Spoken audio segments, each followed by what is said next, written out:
Hey everyone, welcome to FanFic Canon. Thanks for hitting play. I'm thrilled to bring this fan-made story to life for you. If you enjoy the ride and want more narrated fanfics, smash, subscribe, and tap the bell so you never miss an episode.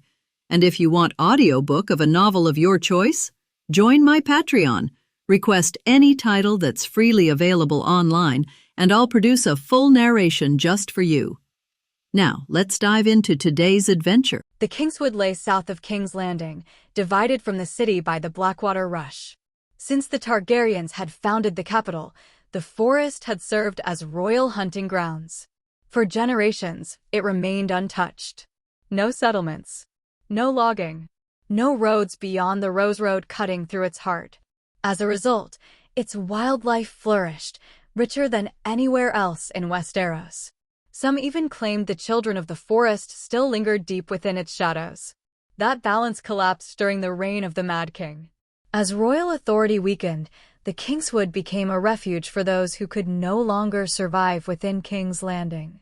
The desperate slipped into the forest and carved out lives on its edges. It was harsh, but for those who could hunt and identify edible plants, survival was possible. The trickle became a flood. Refugees, debtors, deserters, and outcasts from across the realm followed. By the time the settlement stabilized, more than 20 villages and small towns dotted the forest, their combined population numbering in the tens of thousands. The Kingswood's position made it invaluable. It linked north and south, with the Rose Road running straight through it toward King's Landing. Where merchants traveled, bandits followed. At first, they were scattered groups preying on lone traders. That changed with the rise of the Kingswood Brotherhood. The Brotherhood united the outlaws into a single force, swelling their numbers to nearly 5,000. Their leaders were infamous. Simon Toyne, the Smiling Knight, Wenda the White Fawn, Oswin Longneck, thrice hanged and still breathing, Big Belly Ben. Each was a deadly fighter. That they could challenge the realm at all spoke volumes. At the time, the Kingsguard included Barristan the Bold, Arthur Dane, and Gerald Hightower. The Brotherhood's survival alone proved their caliber. Emboldened, they severed the Rose Road. Checkpoints appeared overnight. Taxes were demanded. Caravans that resisted were slaughtered. Their victims ranged from minor lords to House Tyrell itself, even royal Targaryen caravans. King's Landing felt the impact immediately. Trade slowed. Taxes vanished. Ares II launched repeated campaigns to crush them, all of which failed. Large forces only drove the Brotherhood deeper into the forest, where villages sheltered them. The bandits shared loot, the villagers offered food, shelter, and recruits. Smaller detachments fared worse, ambushed and annihilated. The heads of the dead were nailed along the Rose Road. Hundreds became thousands. The stretch earned a new name, the Howling Forest. Even after the skulls were buried, travelers swore they could still hear screams carried on the wind. In a display of cruel irony, the Mad King ordered a post station built there and declared it a traveler's rest. He destroyed all other rest stops nearby, forcing caravans to use it. Most refused.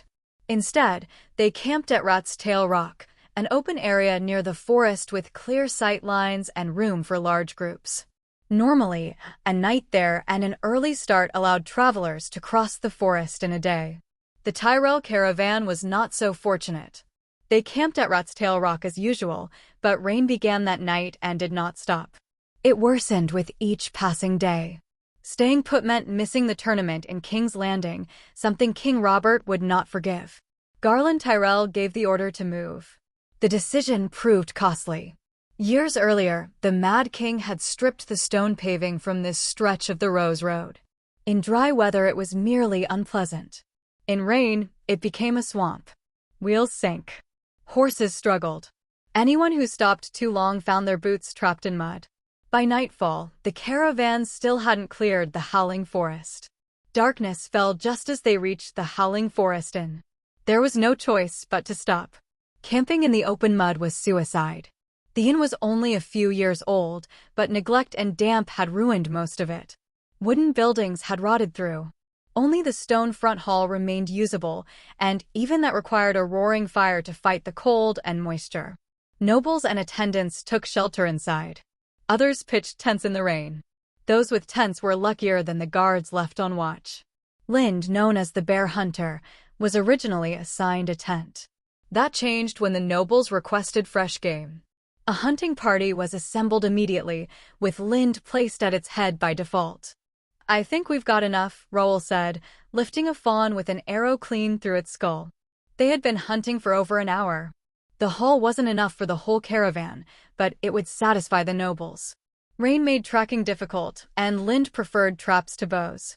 Still, his sharp eyes, keen hearing, and exceptional sense of smell compensated for his average marksmanship. "Let's head back," Lind agreed. The thought of fire and dry clothes lifted spirits. Conversation picked up as they pushed through the wet forest. Then Lind stopped. "Quiet. Don't move," he said sharply.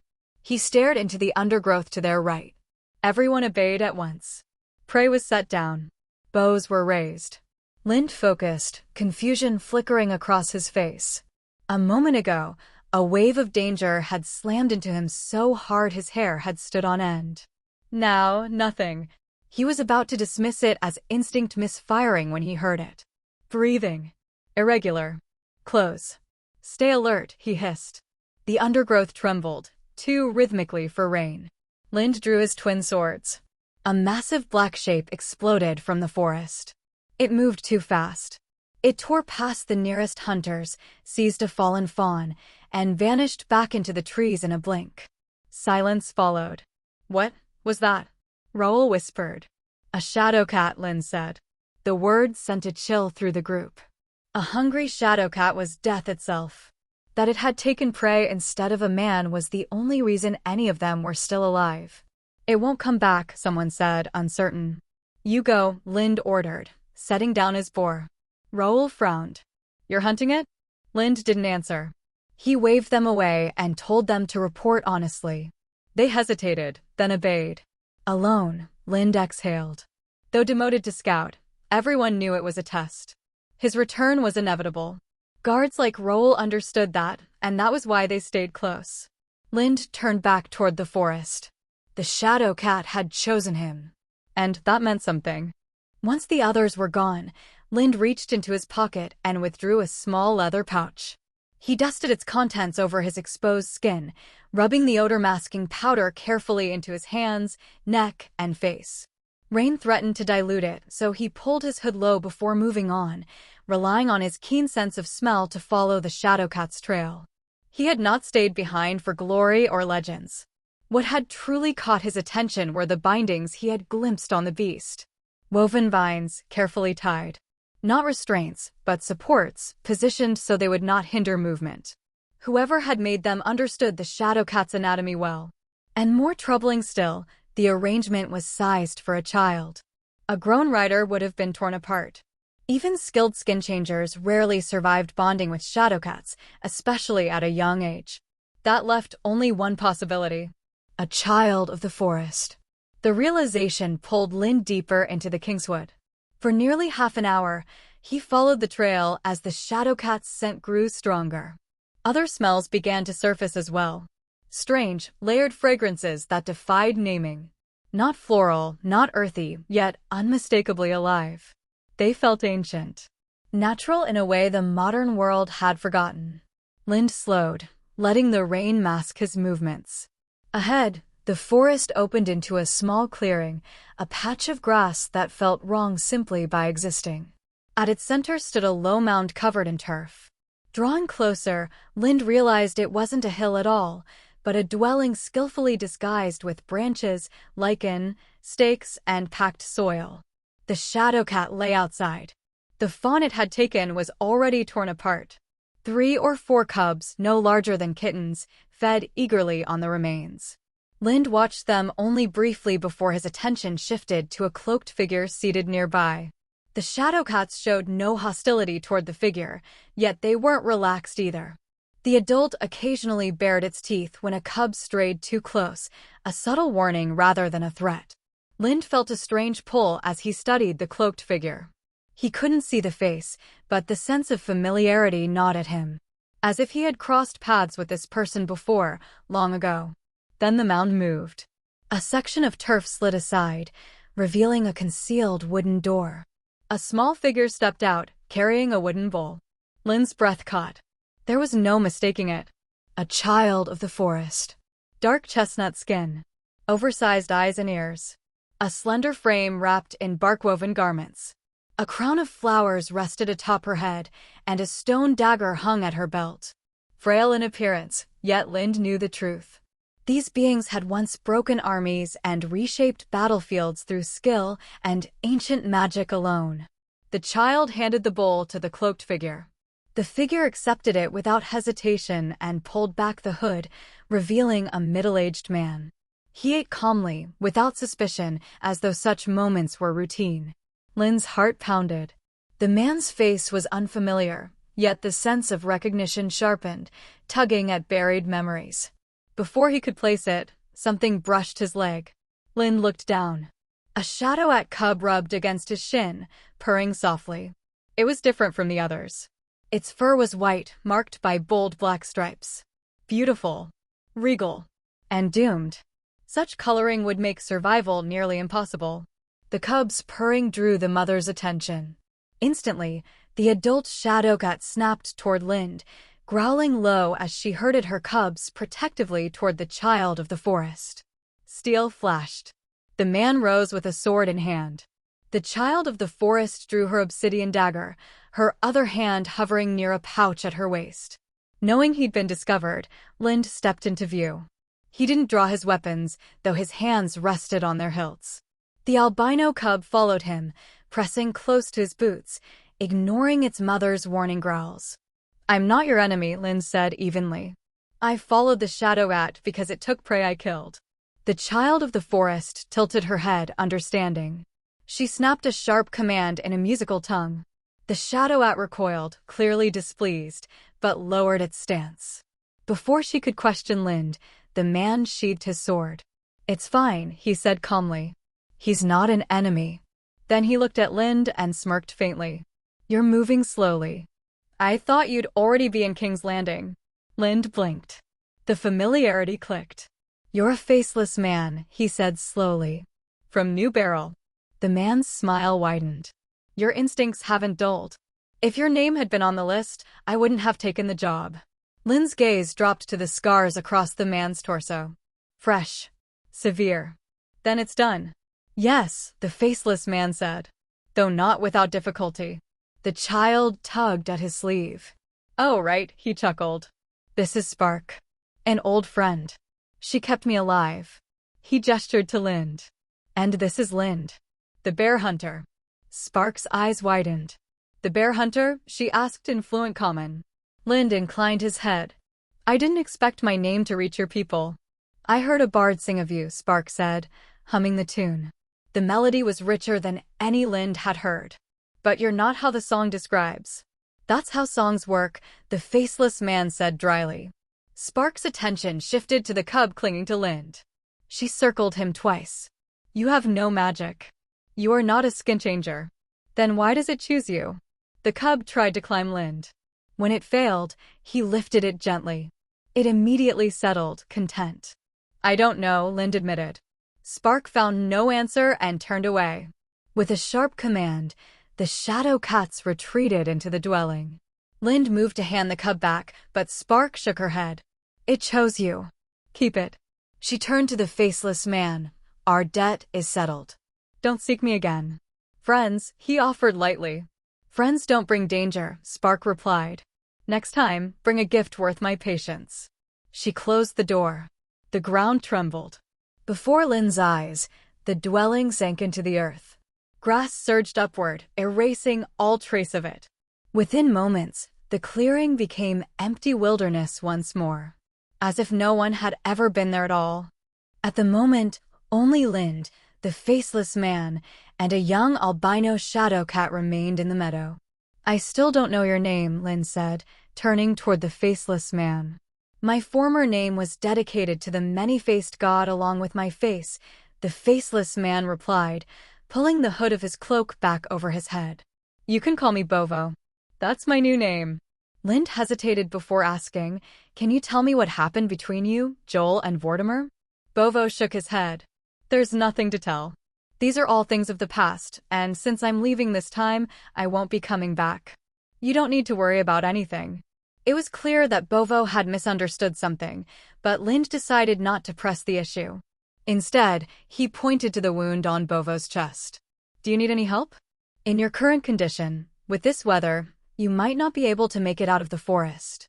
The magic potion of spark can be called a miracle," Bovo said, lifting his shirt to reveal the wound on his chest. What should have been a severe, gaping injury was completely healed, leaving only a faint scar. Upon closer inspection, it was almost impossible to tell there had ever been a life-threatening wound there. Seeing the miraculous effect of the potion, Lind was astonished. Bovo wasn't exaggerating. This medicine was extraordinary. For someone like Lind, who expected to face battles frequently in the future, such a potion was invaluable, a potential lifesaver. As he pondered this, his gaze drifted toward the spot where Spark's treehouse had once stood. He wondered how he might gain Spark's favor and obtain the potion for himself. "You don't need to look. Spark has already left," Bovo said, as if reading Lind's thoughts. "Her treehouse can move underground. She won't stay in one place for long, especially now that humans have discovered it." Though it seemed unbelievable, Lind sensed that Bovo wasn't lying. "Then how do you contact her?" he asked. "My method isn't one you could use, and even if you could, it might not work now." Bovo shook his head, dashing Lind's hopes. But then he added, "However, from Spark's reaction earlier, it seems she appreciates you. Otherwise, she wouldn't have given you the Shadowgut cub. She might even take the initiative to meet you in the future." Lind looked down at the cub curled in his arms, a relieved smile spreading across his face. Even without the potion, he felt he had gained much from this journey. There was no need to obsess over it. Things would unfold as they were meant to. Bovo noted Lind's serene expression, surprised by his maturity. In his experience, it was rare for someone as young as 15 or 16 to display such equanimity. Such a mindset was typically found in seasoned adults or the elderly, who had long since made peace with the world. After a moment, Lind said with curiosity, "Spark's abilities are very different from the stories I've heard about the children of the forest. I've never heard of them being able to move their homes underground at will." As he spoke, an image of the children of the forest came to mind, one shaped by tales and depictions from a certain series. But the Spark he had just encountered was entirely different from those portrayals. The disparity was as vast as that between a beggar and a nobleman. They hardly seemed like the same species. On reflection, Lind wondered if this difference stemmed from the gap between fiction and reality. Perhaps, in the true world of ice and fire, the children of the forest were all like Spark. "Spark is very special. She is one of the few children of nature among the children of the forest," Bovo said, his tone making it clear he was reluctant to elaborate further. After this brief explanation, he showed no intention of continuing the conversation. He wrapped himself tightly in his cloak, then glanced at the Shadowcut cub nestled in Lind's arms. "I'll warn you, no matter how close this cub seems to you, it's still a beast. You'd better find a rope to tie it up. Otherwise, it'll hurt someone sooner or later. If it injures an ordinary person, it might not matter, but if it harms a noble lord, such as Garland Tyrell, your fate might end up like mine." Without waiting for Lind's response, Bovo turned and walked into the woods, quickly vanishing from sight. Lind didn't attempt to stop Bovo or probe further into his identity based on the hints he had dropped. He could sense that the faceless man's words carried a touch of goodwill, even if that goodwill might have been intended for someone else. Still, Bovo had a point. Lind had initially planned to raise the cub freely, letting it hunt and roam on its own. However, now he realized such a plan was risky. A leash would indeed be necessary to keep the Shadowcat in check. Reconsidering his approach, Lind lifted the small cub in front of him. The creature, no larger than a kitten, seemed to think he was playing and meowed, pawing at the air as if trying to hug Lind's face. Lind chuckled at the cub's antics, then tucked it under his shirt, holding it snugly as he began walking toward the Howling Forest post. In the post hall of the Howling Forest, The servants of House Tyrell had set up a small tent for Garland, giving him a private space away from the crowd outside. Initially, Garland had opposed the arrangement. He preferred to stay with the Tyrell knights and nobles, or, better yet, sit among the soldiers and listen to their stories, rain or no rain. However, Maester Sarek, who accompanied him, advised against it. Some soldiers, Sarek noted, were showing signs of illness. While a common cold or flu might not be an issue, if it was something contagious, Garland's close contact with them could pose a risk. After hearing Sarek's reasoning, Garland reluctantly agreed to the tent. He instructed his servants to take some medicine from his personal supply and asked Vortimer to ensure it reached the sick soldiers. Whether the medicine would help or not, he felt it was his duty to try. Inside the tent, Garland picked up a book chronicling the adventures of Ser Duncan the Tall and Aegon V as knight-errants. It was the 5th collection of their stories he'd read, each edition containing familiar tales as well as newly added ones. Though Garland knew the new stories were likely fabricated, he enjoyed them nonetheless. He liked imagining they were real and often wondered what it would be like to meet his own knight and embark on adventures across the 7 kingdoms, much like Aegon V had done at his age. For some reason, whenever he thought of knights, the image of Lind, the burly squire, came to mind. Closing the book, Garland picked up a bell from the side table and rang it. When a servant entered the tent, he instructed, "Ask Lord Vortimer to come in. I have something to discuss with him." The servant departed, and a short while later, Vortimer Crane entered, his clothes soaked from the rain. Taking the towel offered by the servant, he wiped himself off before addressing Garland. "My lord, what is it you need of me?" Garland responded casually, "Nothing urgent. I just wanted to know how our bear hunter is faring. Is he adjusting to the scouting team?" Vortimer smiled, recalling the positive reports from the scout team leader. He recounted what he had learned about Lind's progress with the scouts, his tone brimming with satisfaction. As Garland listened, a faint look of disappointment crossed his face. While Lind's earlier actions had nearly caused serious trouble, Garland had genuinely admired his bold and confident nature. Now, it seemed, Lind had subdued himself. Among the scouts, his outgoing personality and charisma had dulled, replaced by strict adherence to rules. The only trace of the old Lind that remained was his remarkable self-discipline. "Have I made a mistake by assigning him to the scout team?" Garland asked hesitantly. Vortimer shook his head. "No, your decision was absolutely correct." Garland frowned. "But I feel like he's become ordinary since joining the scouts." "Ordinary?" Vortimer looked genuinely baffled. He couldn't understand why Garland would think Lind's performance was ordinary. From his perspective, Lind's achievements were anything but. Initially, Vortimer had expected Lind to sulk for a few days after being demoted from the knight's entourage to the scouts. Yet Lind had shown no sign of frustration. By the very next day, he had effectively used his prior authority to bypass the scout captain's chain of command, streamline their operations, and implement new methods that greatly improved scouting efficiency. Lind's innovations had garnered admiration among the guard soldiers, many of whom volunteered to join his scouting team. With Vortimer's subtle support, Lind was able to handpick capable recruits and form a highly effective unit centered around his leadership.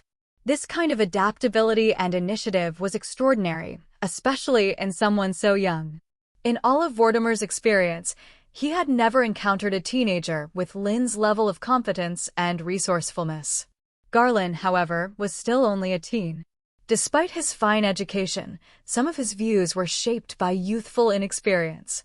Unable to recognize Lind's remarkable success within the scout team, he began to regret his earlier decision to discipline him. Tentatively, he asked Vortimer, "Should we bring Lind back? I'm worried that leaving him in the scouts might ruin the potential of a future knight." Vortimer was about to explain how outstanding Lind's performance had been and why Garland had nothing to worry about when a sudden commotion erupted outside. Both men stiffened, their expressions turning serious. At Garland's nod, Vortimer pulled back the tent flap. Together, they peered outside. The knights and nobles in the post hall had abandoned their places by the bonfire and gathered at the entrance, staring out into the rain as though witnessing something remarkable. A group of scouts entered the hall, carrying piles of game, wild boar, deer, pheasants, and other animals. They placed the spoils in the center of the hall, where the game was quickly stacked into a small mountain. It looks like Lynn's scouts have returned from hunting, and they've done exceptionally well, Vortimer remarked, eyeing the bounty. Garland's mood brightened as he surveyed the hall. The bear hunter has struck again. I want to know how he managed to hunt so much in this weather. Tell the attendants to leave 1 wild boar and 1 deer for us. Once the rest is cooked, distribute it to the soldiers outside. Yes, young master, Garland's personal attendant replied. He swiftly relayed the instructions, ensuring the game was processed and the returning scouts informed. Back in the tent, Garland awaited Lynn's arrival. When the scout team's captain entered with another scout in tow, Garland frowned. Why isn't Lynn here? Is he still upset about being demoted and avoiding me? No, my lord, the scout behind the captain replied before the latter could speak. Garland turned his gaze to the scout. He's one of Lynn's men? The captain quickly confirmed. Yes, this is Roel. Lord Lind personally selected him from the guard soldiers when the scout team was expanded. He's proven to be an excellent recruit and is now one of Lynn's most trusted aides. Then why didn't Lind return with you? Did he encounter danger in the forest? Garland asked. Roel shook his head. No, my lord. Lord Lind went after the Shadowcat. After the Shadowcat? Both Garland and Vortimer were taken aback. Roel recounted their encounter with the Shadowcat, explaining Lynn's pursuit of it. He also mentioned the growing belief among the scouts that Lind intended to complete the 10 hunting trials to become a legendary hunter. Garland's expression shifted, his initial surprise giving way to excitement. The idea of someone attempting ancient trials to achieve legendary status was something he'd only ever read about. Now, to see such a pursuit unfold before his eyes was thrilling. Yet beneath his excitement, Garland felt a pang of embarrassment. Just moments earlier, he had dismissed Lind as ordinary, only to learn that Lind's accomplishments were far from it. His earlier judgment now seemed short-sighted and foolish. It was already late at night when Lind returned to the camp. The reason for his delay was that he had gotten lost in the forest. Normally, with his abilities, such a thing was unthinkable, but this time, he truly had been lost. What made it even stranger was the peculiar way it happened. He had the distinct feeling that the forest itself was shifting around him, as if it were alive. The unsettling thought crossed his mind that perhaps the child of the forest, Spark, was playing tricks on him. As for why Spark might do such a thing, Lind suspected it was payback. He had coveted Spark's magical potion before, and, somehow, Spark must have sensed it. This might have been Spark's way of teaching him a lesson. Fortunately, despite the ordeal, Lind wasn't seriously harmed. He had merely expended some energy and, on the way back, managed to hunt a few rabbits to feed the little one he carried in his arms. The small creature nestled against him had been remarkably well-behaved, barely stirring, as if Lind's clothes were the perfect sleeping bag. With nothing else to occupy his mind during the walk, Lind decided to give it a name, Glory. You're finally back. I was about to send someone into the forest to look for you, the scout captain said as he rushed over, alerted by the night watchman to Lind's return. His voice was sharp with concern, but his expression softened once he had given Lind a thorough once-over and confirmed he wasn't hurt. The scout captain, however, seemed skeptical. If Lind had truly hunted the Shadowcat, he would surely bear some wounds and bring back its corpse as proof. It was too dark, and I got lost in the forest, Lind explained curtly. The scout captain didn't press further. Instead, he patted Lind on the shoulder and said, Lord Garland and Lord Vortimer are waiting for you in the hall tent. You'd better go right away. Lind froze at the mention of their names. Without asking why they wanted to see him, he followed the captain to the inn's main hall. The hall was warm and dry, thanks to several large bonfires that dispelled the dampness of the rainy weather. Nobles and knights were scattered about, some already asleep in clean corners, while retainers remained alert, ready to answer their lord's summons. In the center of the hall stood a conspicuous tent, its flickering firelight casting shadows on the cloth. The figures inside were clearly still awake. As soon as Lind approached, a squire seated by the entrance rose and gestured for him to wait. The squire entered the tent and whispered to Garland and Vortimer, gently rousing them from their light slumber. "Lind, come in," Vortimer called out once he was awake enough to speak. Lind lifted the curtain and stepped inside, but the rainwater soaking his clothes dripped onto the carpeted floor. Not wanting to dirty it further, he stopped at the edge. "Don't worry about the carpet," Garland said, rubbing his eyes. "I didn't want it here in the first place. It was their idea, so it's fine if it gets a little wet." He glanced at Lind and sighed. "From the looks of it, you didn't catch the shadow cat." "No, I caught it," Lind replied calmly. "But I didn't kill it." "Didn't kill it?" Garland echoed, clearly taken aback. Before Lind could elaborate, Vortimer noticed movement in his arms. "Something alive." Pointing to it, he asked, "Is that your reward for tracking the shadow cat?" "Beta." "Yes," Lind confirmed, carefully lifting the albino shadowcat cub he had been carrying. "This little one was given to me by its mother, the shadowcat I was tracking." Both Garland and Vortimer stared in stunned silence at the cub. Its rare, snowy white coat gleamed in the firelight, leaving them speechless for a long moment. By the following morning, the rain had ceased. Though the ground remained muddy, it was a marked improvement from the previous day. As usual, the scouts went ahead to survey the terrain. This time, however, Lind, the team's central figure, was accompanied by the albino shadowcat cub, a creature so rare it drew astonished gazes wherever they went. The story of Lind's encounter had already begun to spread among the camp. Those who had joined him on the hunt shared tales of how he had tracked the shadowcat, and rumors about the 10 hunting trials gained new life in the retelling. Lind's prolonged absence had sparked speculation and unease among the camp. After all, they were deep in the Kingswood, where even Lind's renowned swordsmanship might be of limited use. The forest was a perfect hunting ground for the shadowcat, a predator that could silently approach its prey, tear open its throat in one swift move, and kill with unparalleled precision. Even seasoned knights would struggle to fend off its stealthy attacks. As the night grew later, murmurs spread that the bear hunter might have met his end this time. When Lind finally returned, unharmed and without even a scratch to suggest a fight, the camp collectively assumed he had failed to track the shadowcat.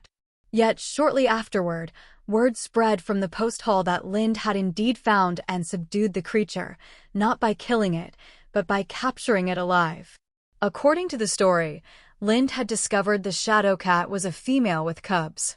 Abiding by his personal code as a hunter, he had chosen to let her go. As Lind prepared to leave, the shadowcat reportedly blocked his path and presented him with one of her cubs, an exceptionally rare albino. At first, the camp dismissed this tale as an absurd fabrication. The idea of a shadowcat, a notoriously wild and untamable beast, displaying gratitude or even human-like reasoning seemed preposterous. But when Lind stepped out of the post hall holding the albino cub in his arms, the skepticism gave way to astonishment. The sight left the camp stunned, and the reverence in their gazes toward Lind grew. Such an event belonged more to legend than reality, and to many, Lind now seemed like a figure from those very stories. This was precisely the impression Lind had intended to create. He carefully omitted any mention of the involvement of the child of the forest or the faceless men, and subtly altered the narrative. To him, slaying a shadowcat would elevate him to the status of a skilled hunter, but having the beast willingly offer its cub made him appear as a legendary hero. Moreover, Lind didn't need to spread the story himself. Others would do it for him. Stories passed on by others held far more weight than self-promotion. By the next morning, the entire Tyrell entourage was buzzing with the tale of the shadowcat. Curious onlookers flocked to the rangers' encampment, eager to see the albino cub for themselves. Any lingering doubts were dispelled when they witnessed the cub's fierce attachment to Lind, growling and baring its teeth at anyone who came too close. However, not everyone was impressed. Many of the Highgarden nobles and knights in the group felt resentment toward Lind. To them, someone of his humble origins was unworthy of such extraordinary experiences. Their jealousy led them to question the story's authenticity, but when Garland pressed them for concrete reasons for their doubts, they faltered. Lind had become like a hedgehog, difficult to criticize without wounding oneself. In their frustration, they seized upon the albino cub's unique appearance. Albino animals were often viewed with superstition in Westeros, regarded as harbingers of misfortune or even evil.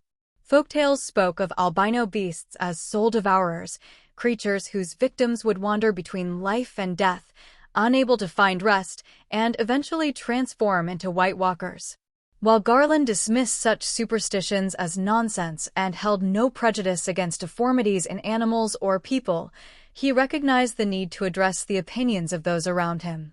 Yet he had no intention of acting against Lind simply to appease jealous nobles. That night, while repairing the harnesses, Garland instructed a servant to craft a collar for Lind. The gesture was a subtle signal of his support. Lind had already been planning to make a collar for Glory. Despite its loyalty to him, the cub retained a wild nature around others, and an incident had recently driven the point home. Raoul had inadvertently been bitten, losing a small piece of flesh to the cub's sharp teeth. Until Glory could be properly trained, Lind resolved to keep it restrained with a collar and leash to prevent further harm. Glory had no inkling of the impending challenges his new collar symbolized. On the contrary, he viewed it as a gift, a toy, even, and spent hours amusing himself with it, blissfully unaware of its true purpose. The journey that followed proceeded without incident. The rain ceased entirely, and after 3 more days of travel, the group emerged from Kingswood. They arrived at the end of the Rose Road, where it intersected with the Copper Gate Road and the Kings Road. This intersection marked the exit from Kingswood and the approach to the Blackwater Bridge, a crucial passage connecting the Southlands and Crownlands.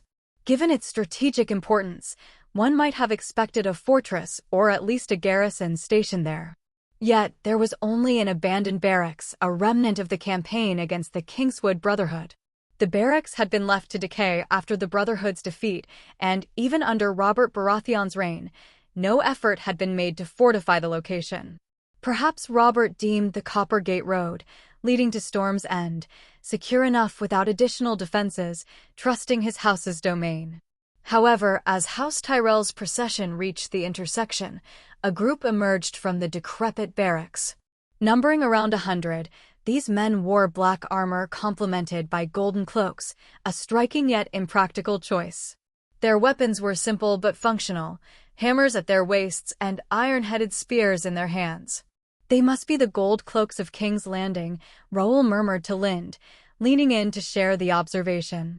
Lind, following Raoul's lead, carefully studied the gold cloaks before his gaze fixed on the man leading them.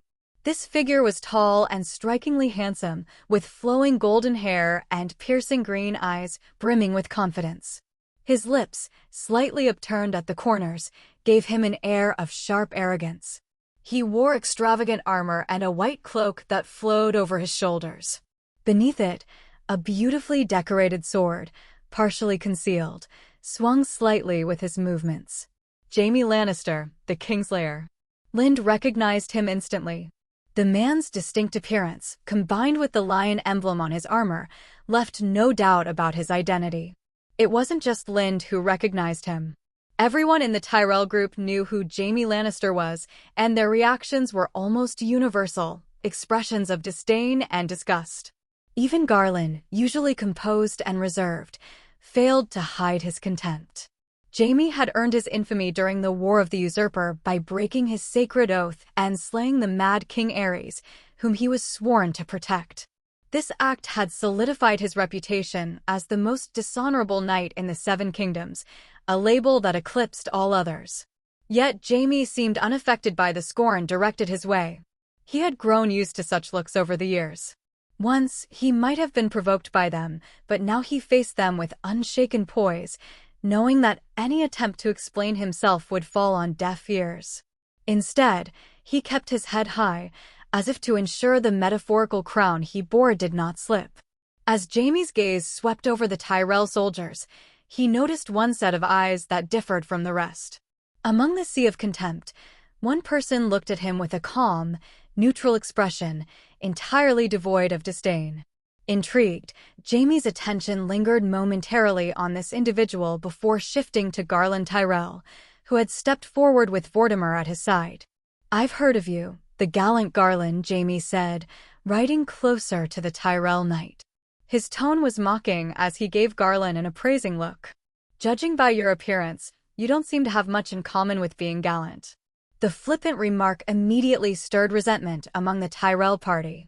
Knights and nobles bristled, while Vortimer's hand instinctively moved to the hilt of his sword, though the motion went unnoticed by most. Jaime, however, seemed impervious to their indignation. The smirk on his face deepened, and his disdainful confidence showed he cared little for their opinions or any subtle threats Vortimer might offer. Jaime Lannister harbored a lingering dislike for House Tyrell, stemming from an old grievance.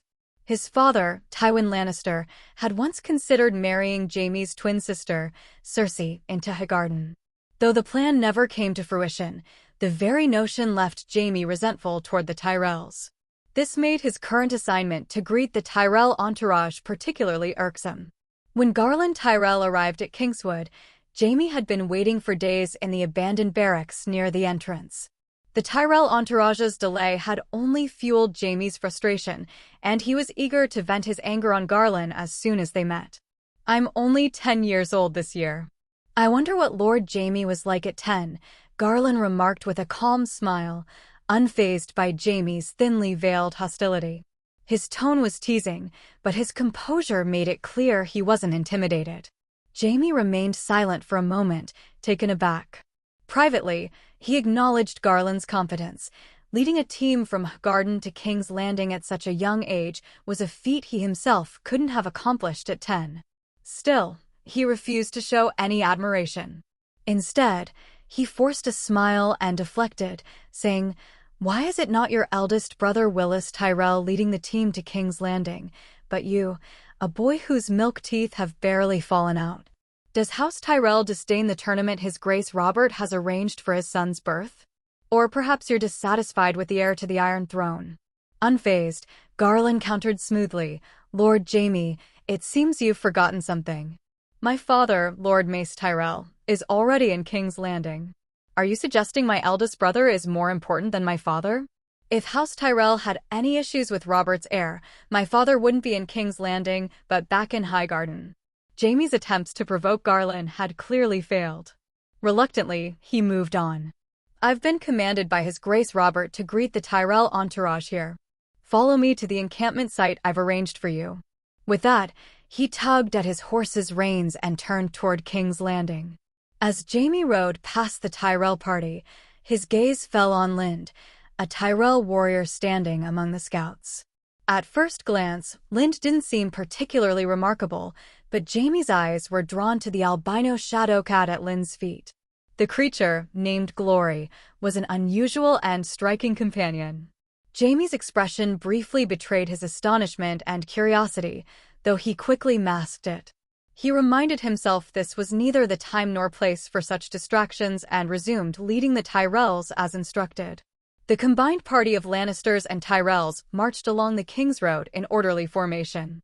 Their banners, fluttering in the wind, prompted travelers to clear the path and wait for them to pass before continuing their own journeys. Though the war had ended a year ago, its aftermath lingered. Commerce, in particular, was still heavily affected.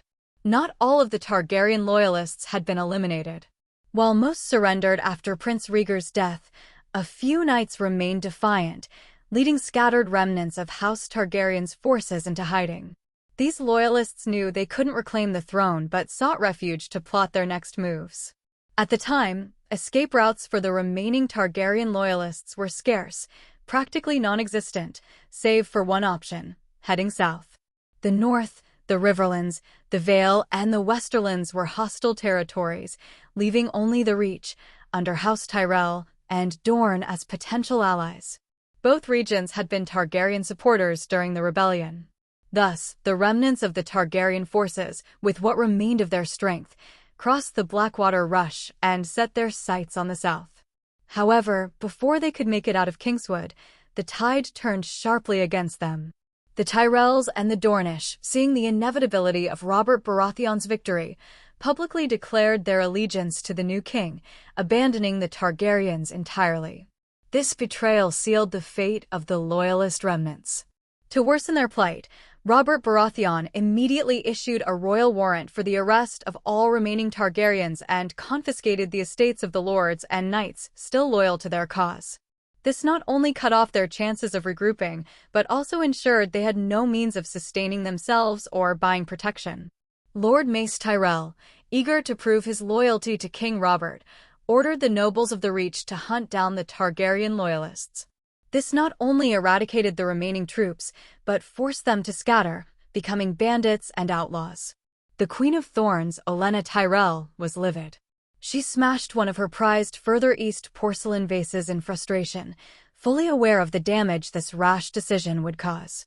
The Reach would suffer severe instability, and the Tyrells' rule over the region would be shaken. But with the order already publicly given, Olenna had no choice but to let it stand. To defy her son's decision would be seen as siding with the Targaryens, potentially drawing Robert's army southward to destroy House Tyrell altogether. In an attempt to mitigate further disaster, Olenna ordered Mace to remain in King's Landing indefinitely under the pretext of fostering good relations with the Iron Throne. This would keep him from making more impulsive decisions that could exacerbate the situation in the Reach.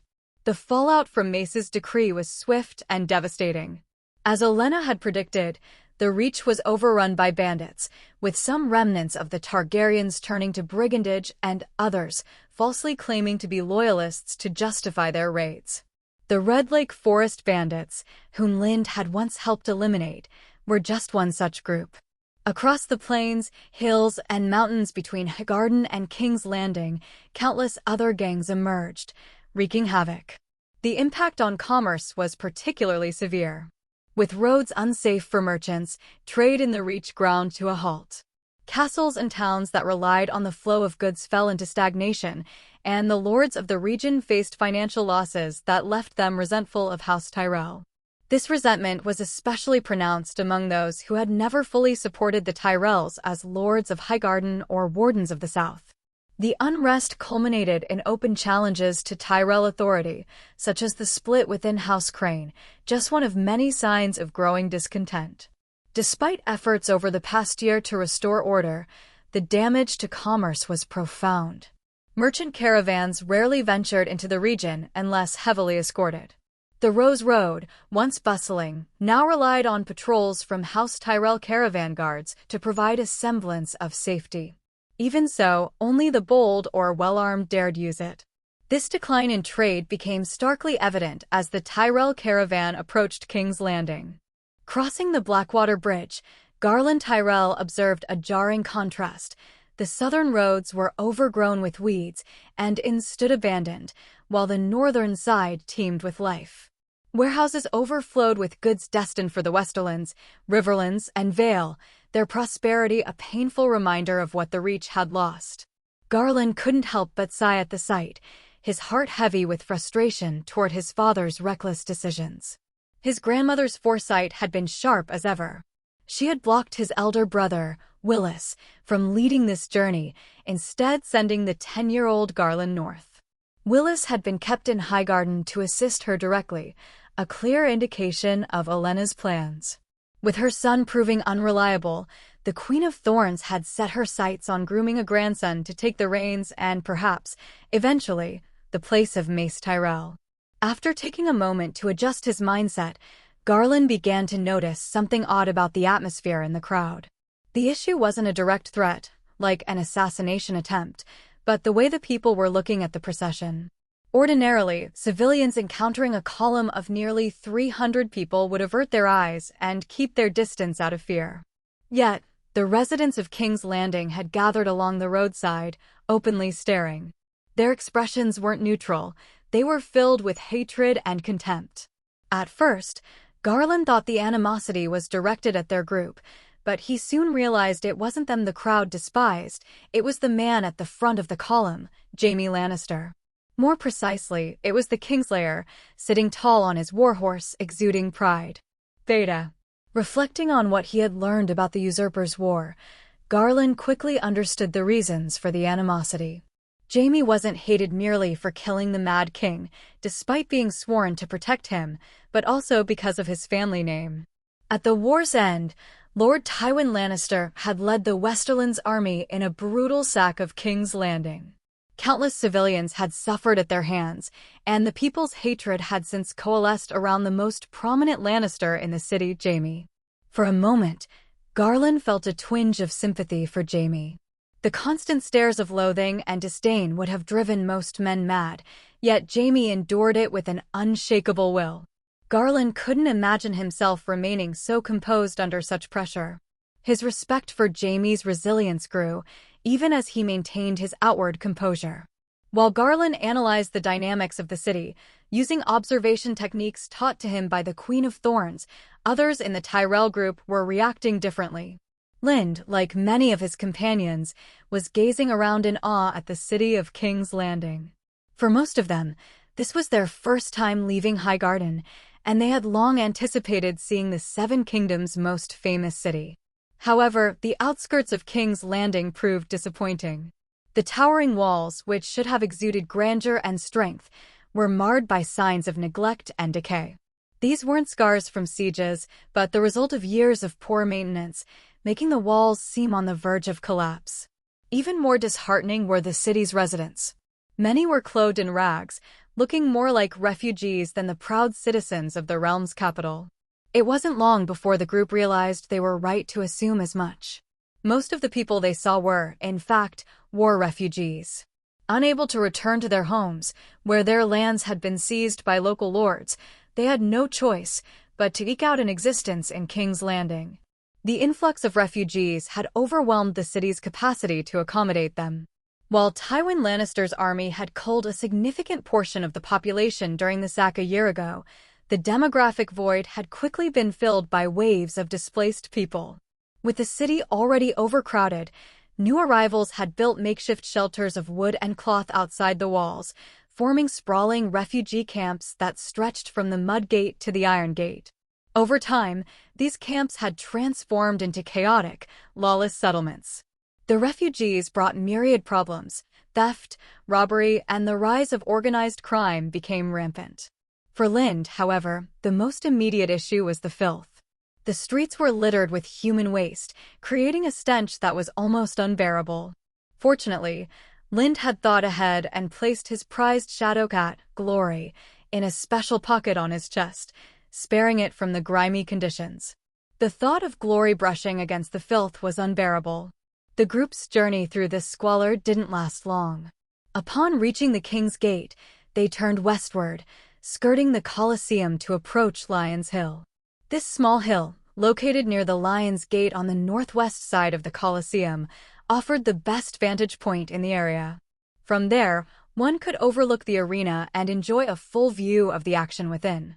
Lion's Hill was already adorned with the banners of the great houses, the Golden Lion of House Lannister, the Direwolf of House Stark, the Stag of House Baratheon, and the Falcon of House Arryn, among others.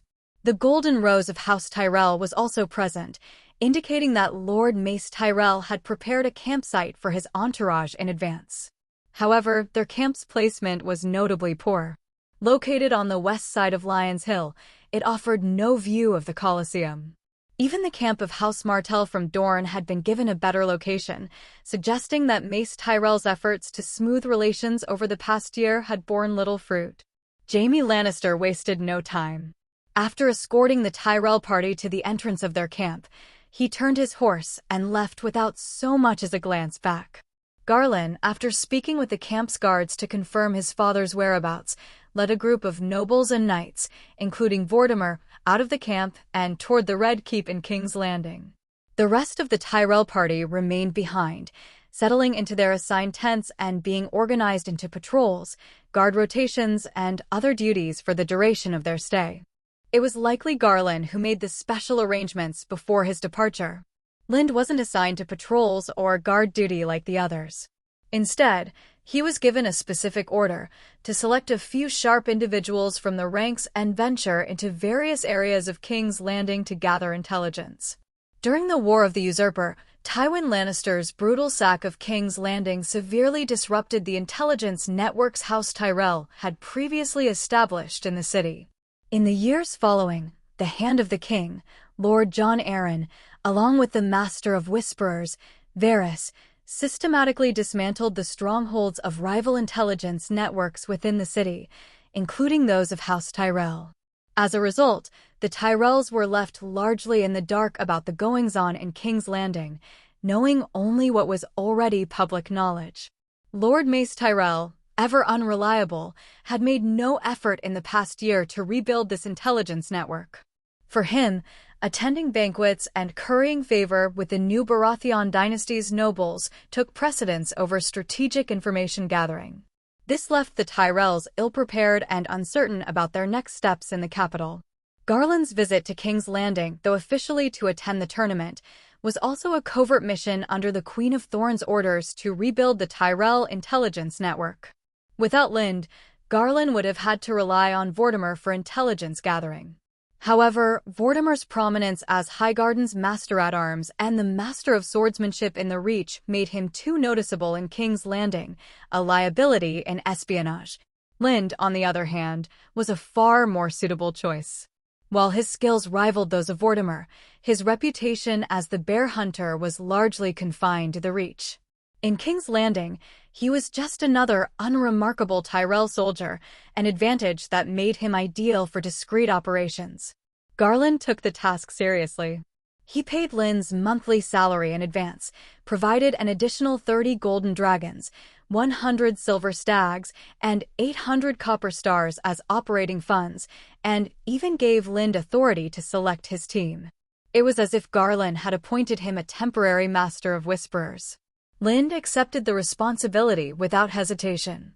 He chose 10 soldiers he deemed sharp and resourceful, including Roel, and quickly devised a plan. Instead of moving as a single group, Lynd distributed the funds Garland had given him among his team, keeping only 20 golden dragons and a portion of silver stags and copper stars for himself. He instructed the men to enter the city separately, 2 or 3 at a time, through different gates, and disperse to various districts to gather information. Lynd and Roel paired up and decided to enter through the Lion Gate, the closest point of entry. "I never thought I'd return to King's Landing.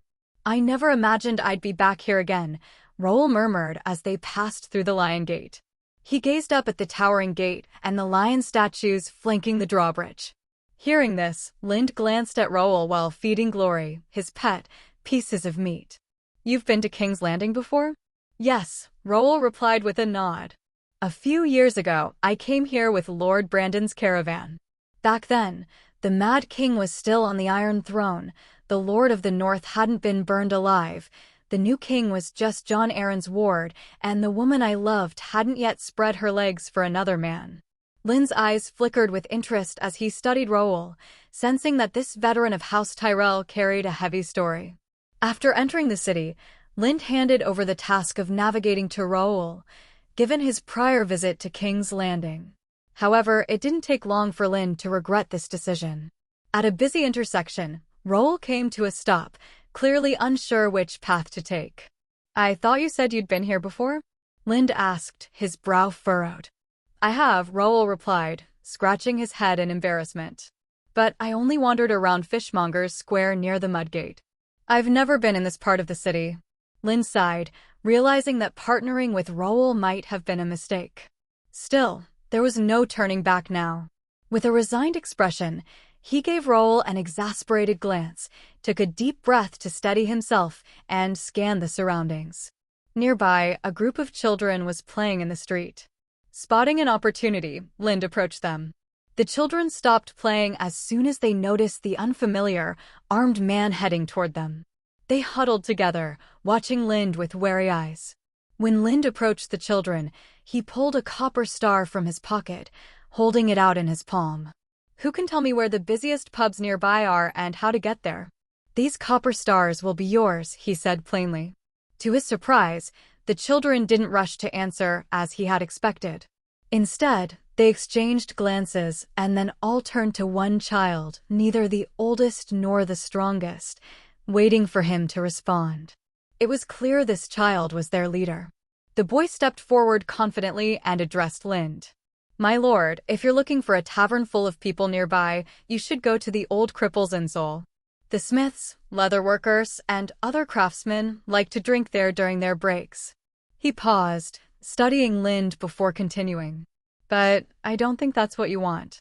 You're probably not here to listen to drunkards brag about themselves. You want something more interesting, something fresh.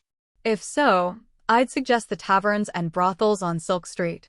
The bigwigs from the Red Keep often visit them when they have free time." Arnu. At the mention of the brothels on Silk Street, Lind heard Roel behind him take a sharp breath. Even in High Garden, the brothels of Silk Street were renowned. Roel's first wish upon arriving in King's Landing had been to visit one. But Roel's hopes were quickly dashed. Lind shook his head and replied, "No brothels. Just tell me which tavern matches my requirements." The boy shrugged and grinned. "Totter's Pumpkin is the best tavern in King's Landing. All the wealthy merchants and nobles stop by to enjoy arbor gold and delicacies from across the narrow sea. It costs a fortune just to sit there," he said, glancing over Lind and Roel's attire with an amused smirk. "You don't look like the sort who could afford it, my lord." "That's the place," Lind said without hesitation, ignoring the boy's comment. He handed him the copper star and added, "Tell me how to get there." The boy inspected the copper star briefly before tucking it into his pocket. Turning to a younger girl in the group, he said, "She'll take you there. I hope you enjoy your time in King's Landing, my lord." With that, he led the other children away, leaving the little girl to guide Lind and Roel. "Please follow me, my lord," the girl said with a polite nod. Without further conversation, she began walking toward Visignas Hill, where the Great September of Baylor loomed above. The streets of King's Landing were bustling with people, and as they approached the Great September, the crowd thickened with devotees of the seven gods. Many were praying aloud as they slowly circled the roads near the September's outer wall. Lind and Roel found themselves jostling through the dense throng, muttering apologies as they pushed their way forward. Fortunately, the route wasn't overly long.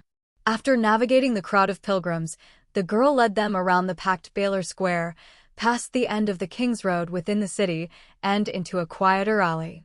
The narrow passageways twisted east and west, a labyrinth of shadows and damp stone. After several turns, they finally emerged onto a lively street filled with the mingling scents of wine and perfume.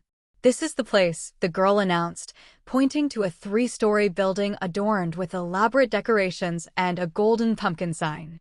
As she turned to leave, the girl brushed past Lind. Her foot seemed to catch on something, and she stumbled slightly, leaning into him before quickly regaining her balance. She apologized profusely, bowing her head. "I'm so sorry, my lord. Please forgive me." "No need to apologize. Just return the wallet you took from me," Lind said with a calm smile, placing a firm hand on the little girl's shoulder. The girl froze, her expression darkening as her eyes started around, clearly searching for an escape route. Lind's smile didn't waver, but his tone turned sharp and menacing. "Don't even think about causing a scene or calling for help. If you so much as twitch, I'll kill you on the spot and take back my purse myself. Not even the gold cloaks will find fault with me." The girl paled. She could tell Lind wasn't bluffing. If she tried anything, he would follow through without hesitation. The fear rooted her in place, and she reluctantly pulled the stolen pouch from her tunic and handed it back. Lind released her shoulder and took the pouch, weighing it carefully to ensure nothing was missing.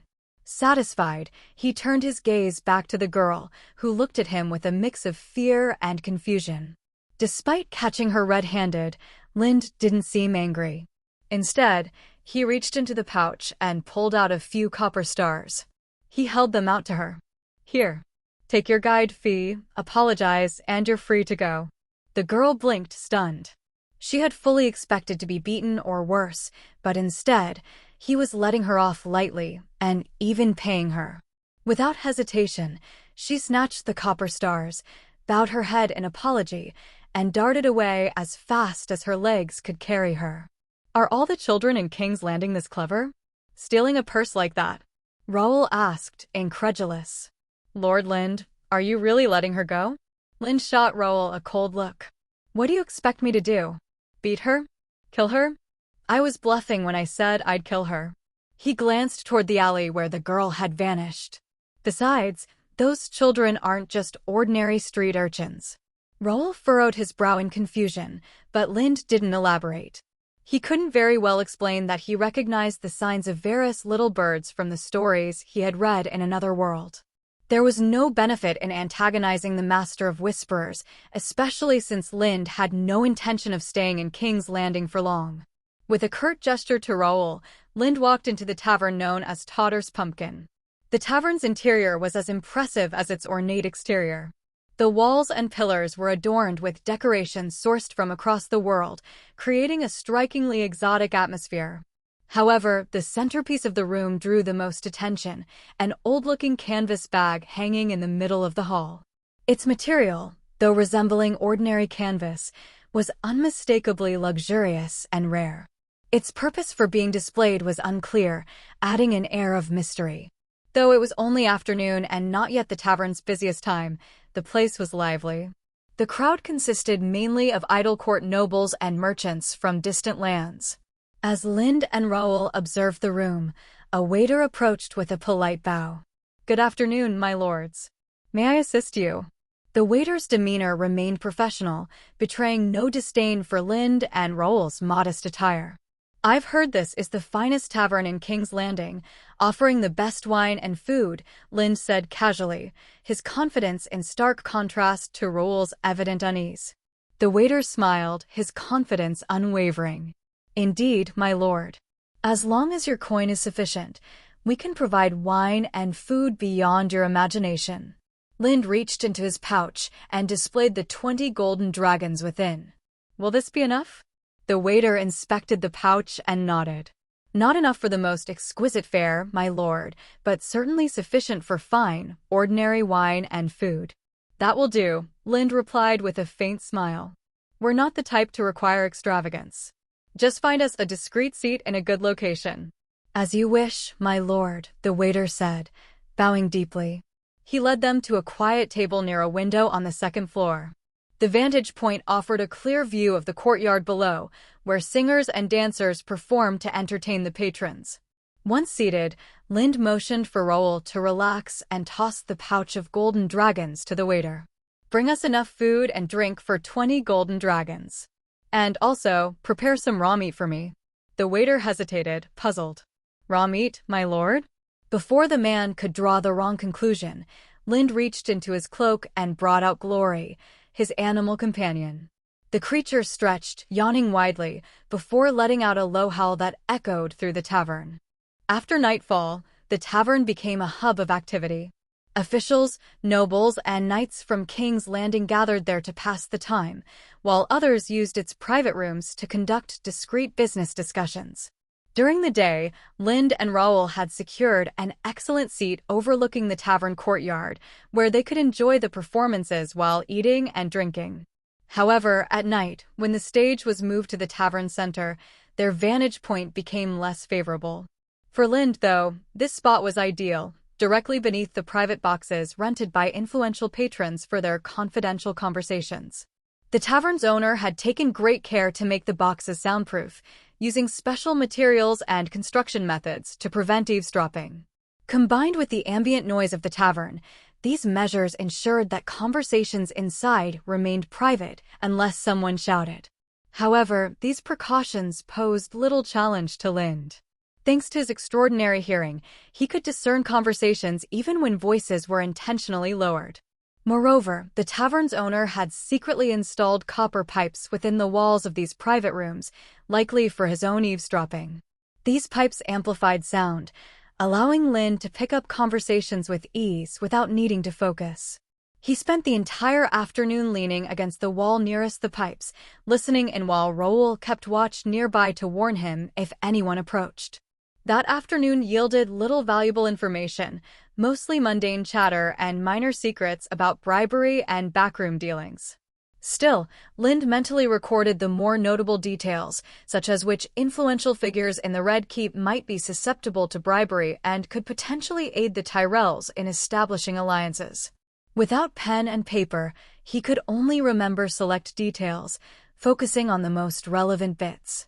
The evening, however, brought more significant revelations. As prominent figures from the Red Keep flocked to Silk Street, the conversations grew more consequential. Two pieces of information stood out as particularly important. First, rumors of a serious rift between Lord Eddard Stark and King Robert Baratheon were circulating. Allegedly, the conflict arose over their Stark disagreement regarding the fate of the Targaryen heirs, with some speculating that it was also tied to Eddard Stark's disapproval of King Robert's marriage to Cersei Lannister. This tension was highlighted by a rumor that, for a major celebration related to King Robert's heir, Eddard would not personally lead the delegation to King's Landing. Instead, he would send his brother, Benjen Stark, a sworn brother of the Night's Watch. Many perceived this as an insult to King Robert, who reportedly flew into a rage upon hearing the news, smashing objects in his chambers and punishing his attendants. Rumors spread that Robert might launch a northern expedition to confront the Lord of Winterfell. In response, merchants and nobles were already discussing stockpiling strategic supplies and weapons, anticipating profit from such a campaign. Lind, however, knew these rumors to be unfounded. Despite Robert's public outburst, his friendship with Eddard ran deep, far beyond the comprehension of those in the Red Keep. Even after years without contact, their bond remained unshaken. Robert would never consider a campaign against Eddard, let alone reprimand him. This widespread misunderstanding among the kingdom's elite could provide a unique opportunity for House Tyrell to exploit if they played their cards wisely.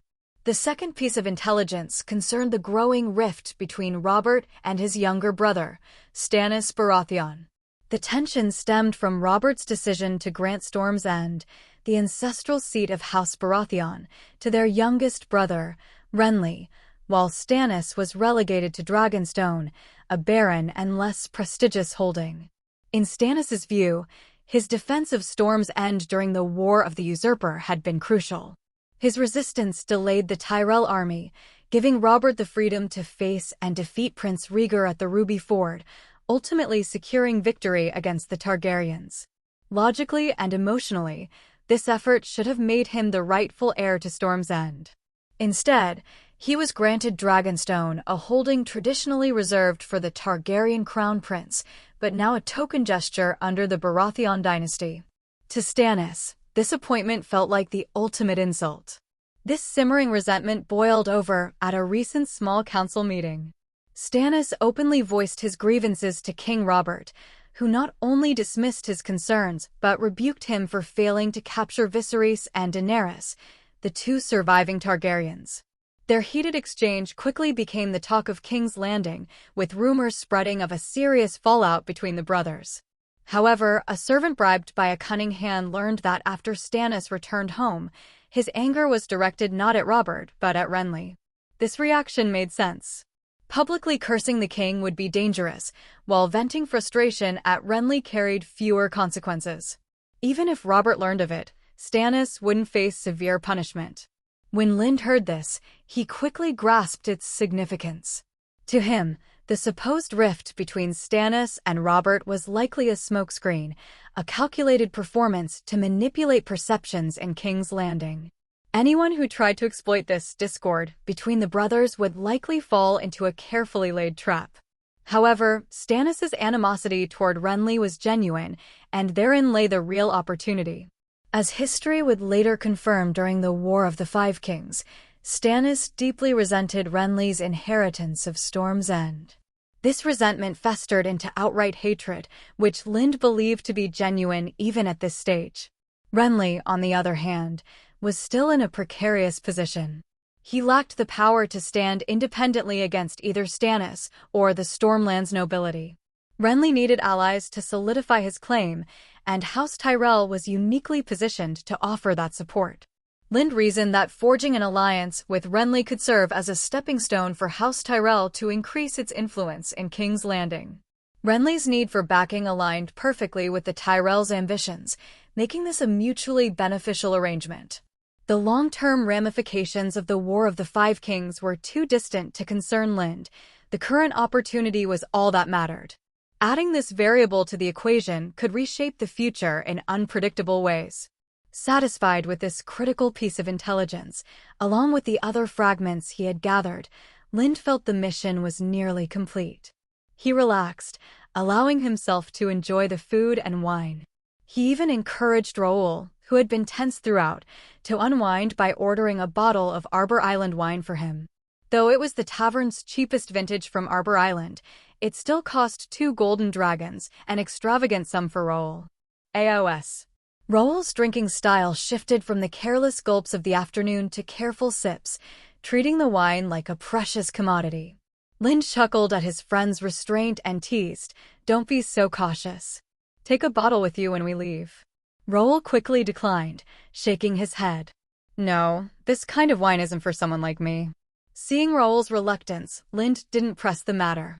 Instead, he sat back, preparing to leave. He tucked Glory, his small companion, back into his pocket and stood, ready to bring their mission to an end. But just as he was about to leave, something caught his attention. Voices drifted down from the aisle above, and among them was a distinctive one, Peter Baelish, known to most as Littlefinger. Lind immediately paused, his expression shifting to surprise. Without hesitation, he sat back down, leaned against the brass pipe, and gestured to Raoul to remain alert. Stroking Glory to keep it quiet, he focused all his attention on listening. Littlefinger was a shadowy figure whose influence over the 7 kingdoms loomed large, a man capable of manipulating events from behind the scenes. Lind had studied him extensively through forum discussions, where Littlefinger was a popular subject of analysis. His charisma and cunning made him both fascinating and dangerous. Lind's knowledge of Littlefinger was so thorough, he felt he understood the man better than Littlefinger knew himself. Before coming to King's Landing, Lind had anticipated crossing paths with Varys, another master manipulator, but not Littlefinger. According to Lind's research, Peter Baelish was still serving as a tax collector in Goldtown at this time. It was only after achieving remarkable success by increasing taxes tenfold that he was summoned to King's Landing by Jon Arryn. When Lind overheard someone mention Lord Peter earlier, he initially thought it might be a case of mistaken identity. However, when the conversation revealed that this Lord Peter had recently shipped cargo to Goldtown, significantly boosting tax revenues, Lind was certain the man above him was indeed Littlefinger.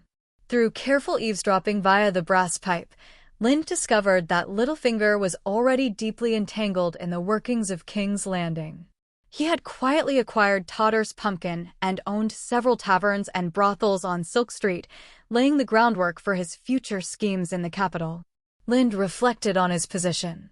Since realizing he was in the world of ice and fire, he had methodically categorized the people around him, those he could trust, those he could not, and those who posed the greatest threat.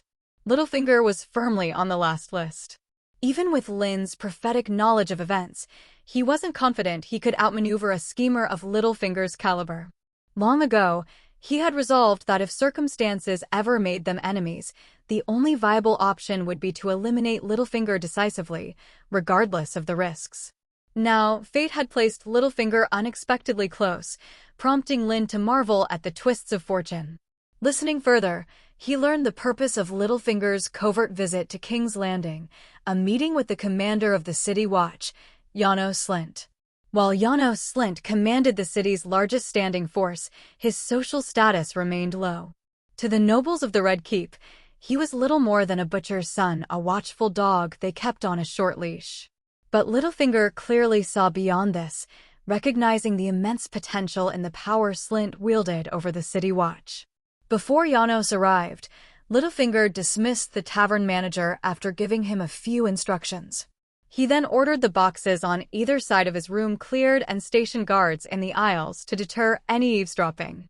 But these precautions were futile against Lind's methodical use of the brass pipes. When Janos Slynt finally arrived, Lind initially assumed the meeting would involve some intricate political scheme.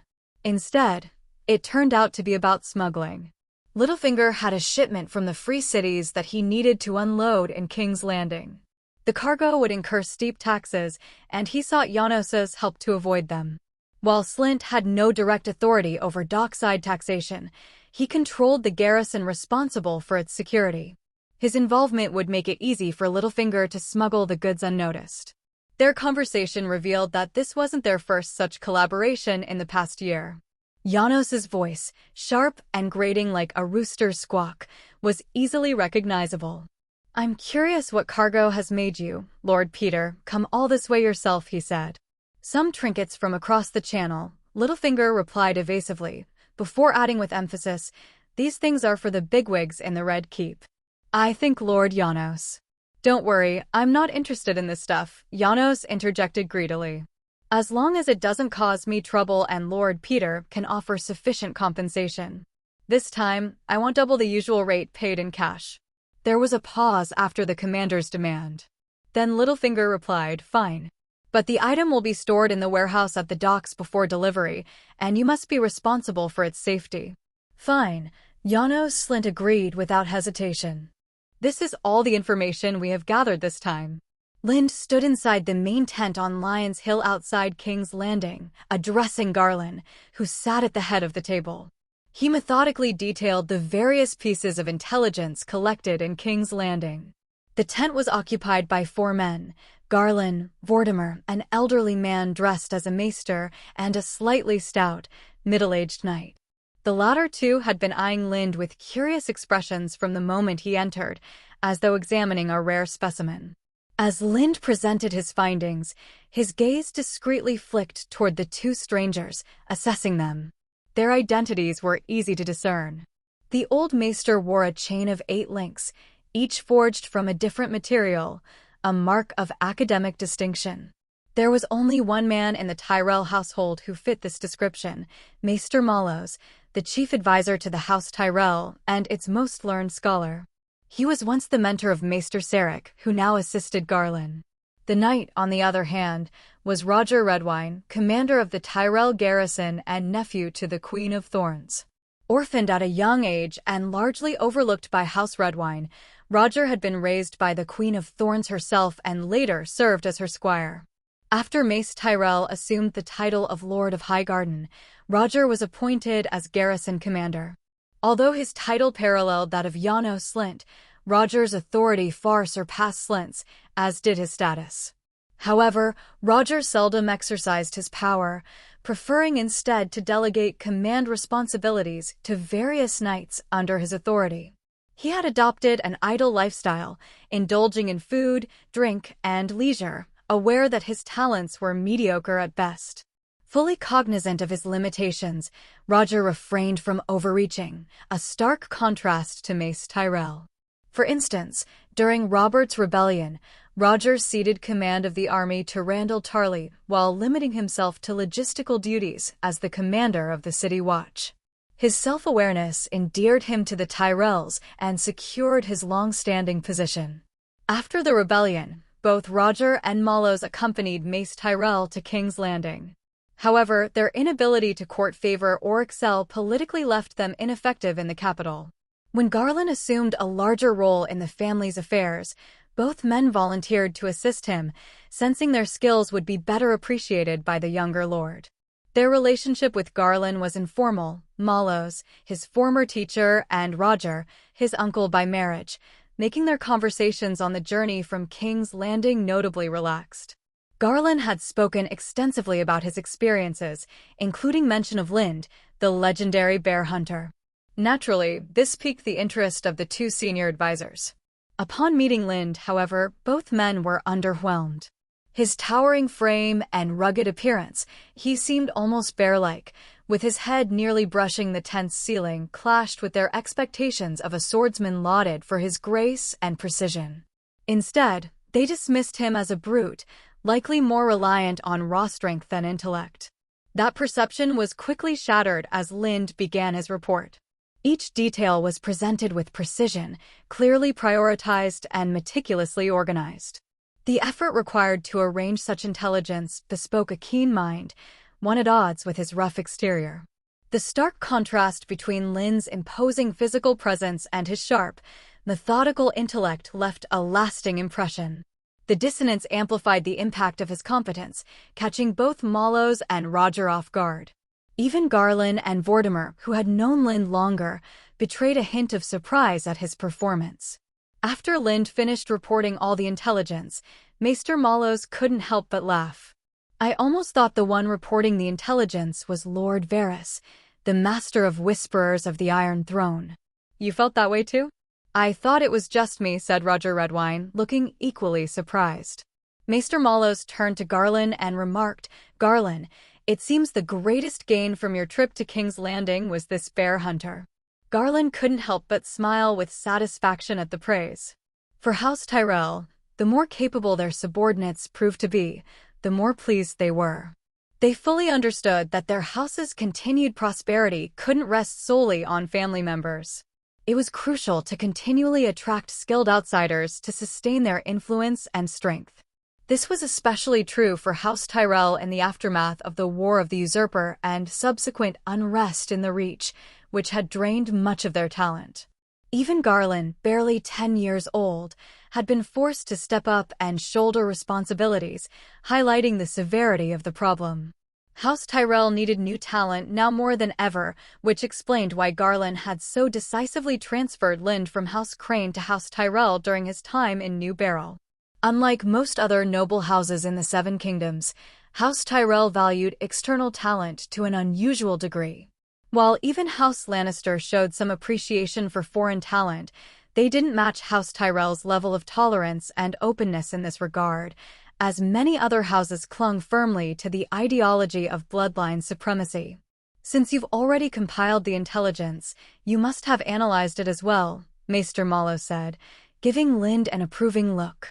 "Share your opinions first, and let's see if they hold any value." At this, Lind glanced at Vortimer, who gave a subtle nod of approval.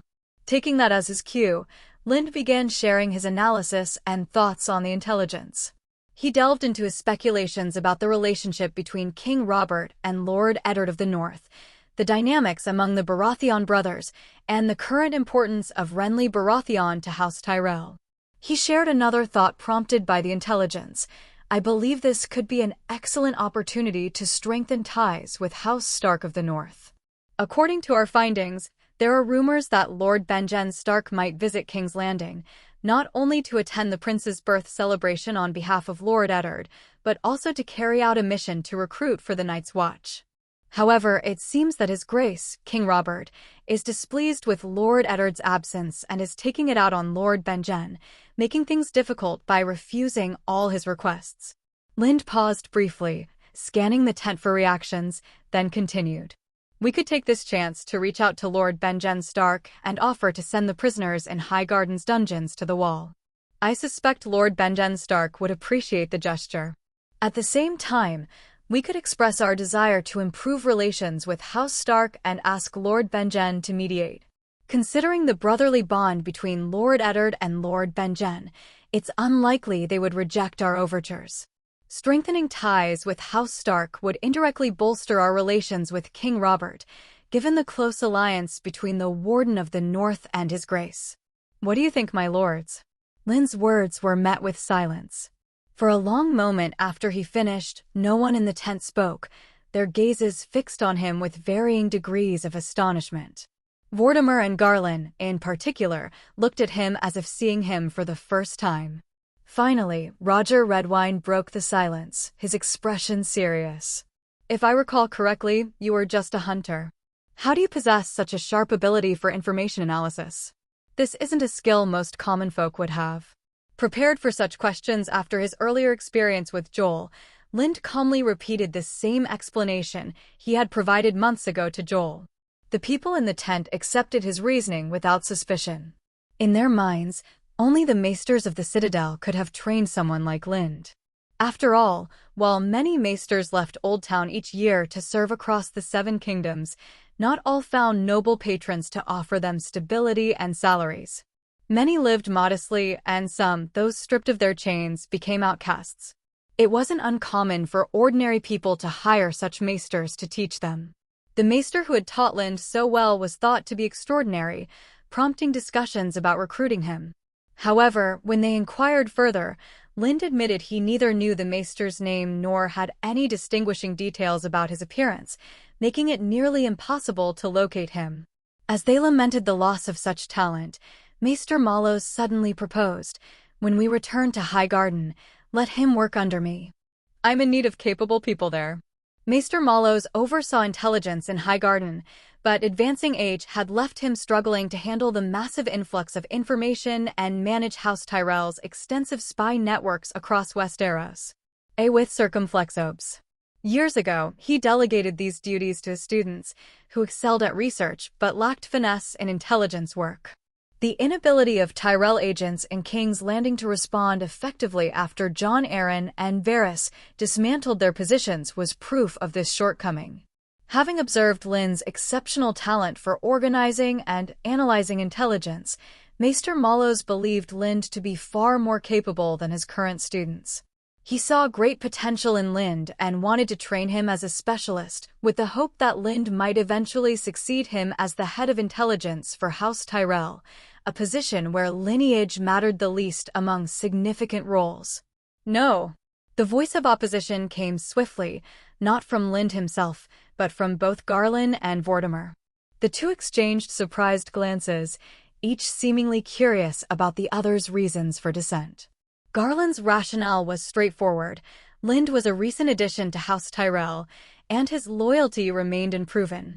Granting him access to the family's core power structure was unwise at this stage. Vortimer's objection was even simpler. He understood Lind's ambitions all too well.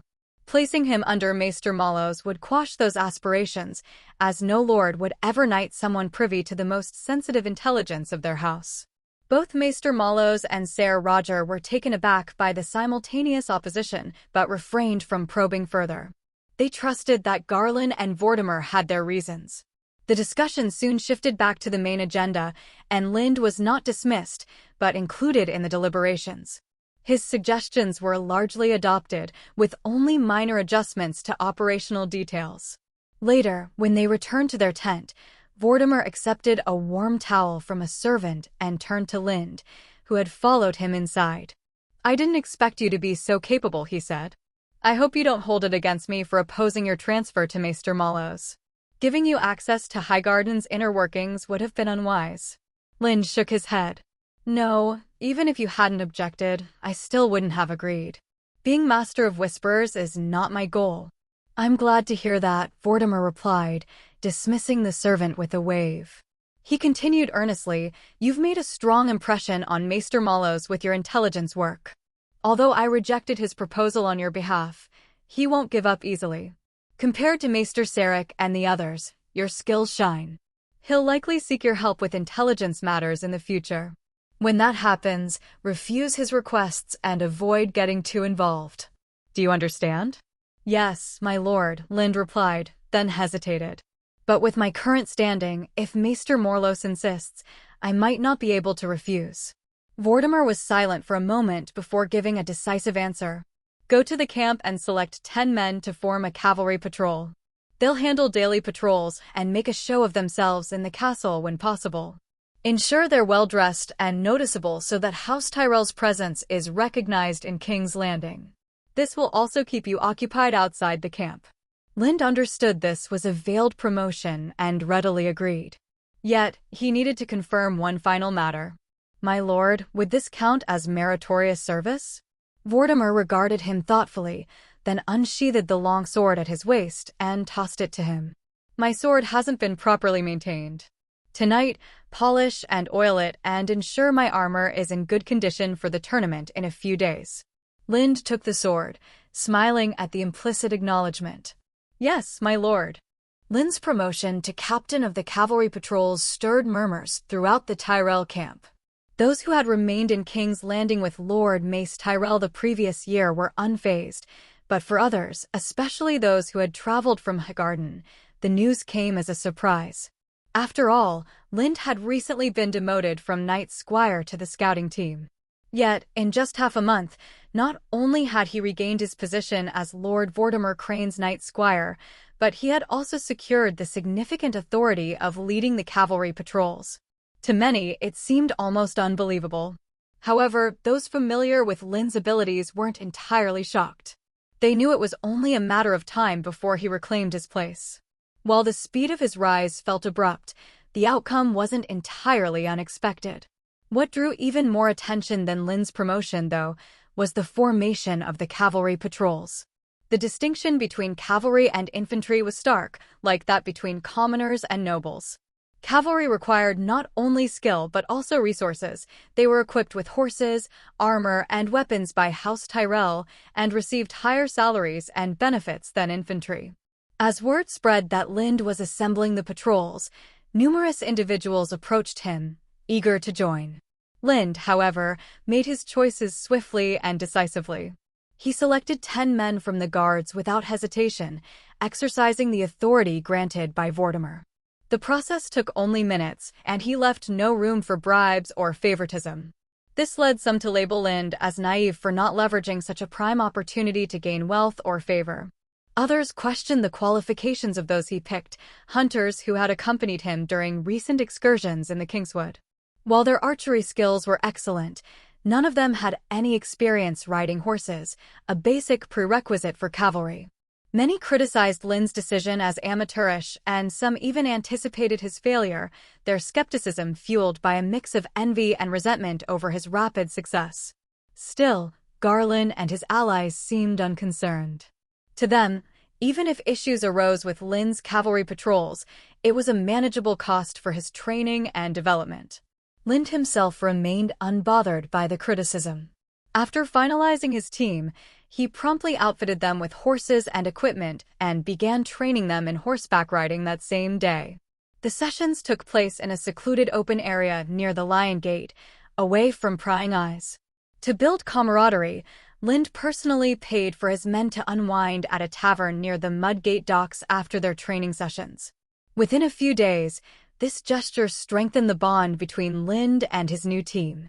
As the camp settled into a more relaxed atmosphere, anticipation for the grand events at the Red Keep grew. The arrival of Lord Tywin Lannister marked the prelude to Prince Joffrey's banquet, held to celebrate the Crown Prince. Garland, Vortimer, and others from House Tyrell left early for the Tyrells' temporary residence within the castle to prepare for the evening's festivities. With their superiors occupied, the mood in the camp grew noticeably lighter. Many soldiers ventured to the tournament grounds, drawn by the spectacle. Although the official tournament would not commence until the following day, knights from across Westeros had already gathered. Most were landless and unaligned, hoping to make a name for themselves and attract the favor of noble patrons by competing for glory. Lind's reputation was already rising swiftly. As Vortimer Crane's Knight Squire, and now with Garland Tyrell's recognition, his path to becoming a full-fledged knight of House Tyrell seemed all but certain. With the potential for further battlefield achievements, even the dream of property ownership as a knight felt within reach. Yet, while Lind steadily climbed the social ladder, the ongoing tournament in King's Landing drew a different mix of ambition and desperation. Among the knights gathered, some sought fame and the chance to attract noble patrons. Others, however, were there for the lucrative prize money. In most parts of Westeros, a reward of 10,000 golden dragons was exceptional. But King Robert Baratheon, with his love for martial prowess, had set the bar higher. Early in his reign, he held 3 tournaments with prizes of 20,000 golden dragons each. For this event, celebrating Prince Joffrey's succession, the reward had been raised to an astonishing 50,000 golden dragons. The announcement had sent ripples across Westeros and Essos, drawing knights from every corner to King's Landing.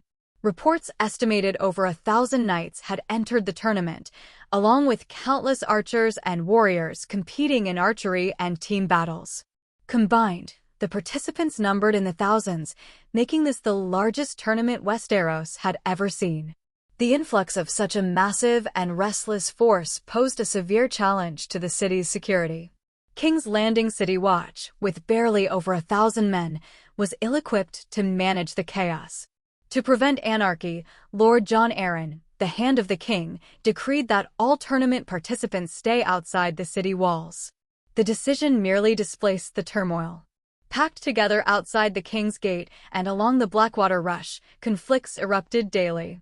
Fighters from different regions, each brimming with martial pride, clashed over perceived slights or disputes.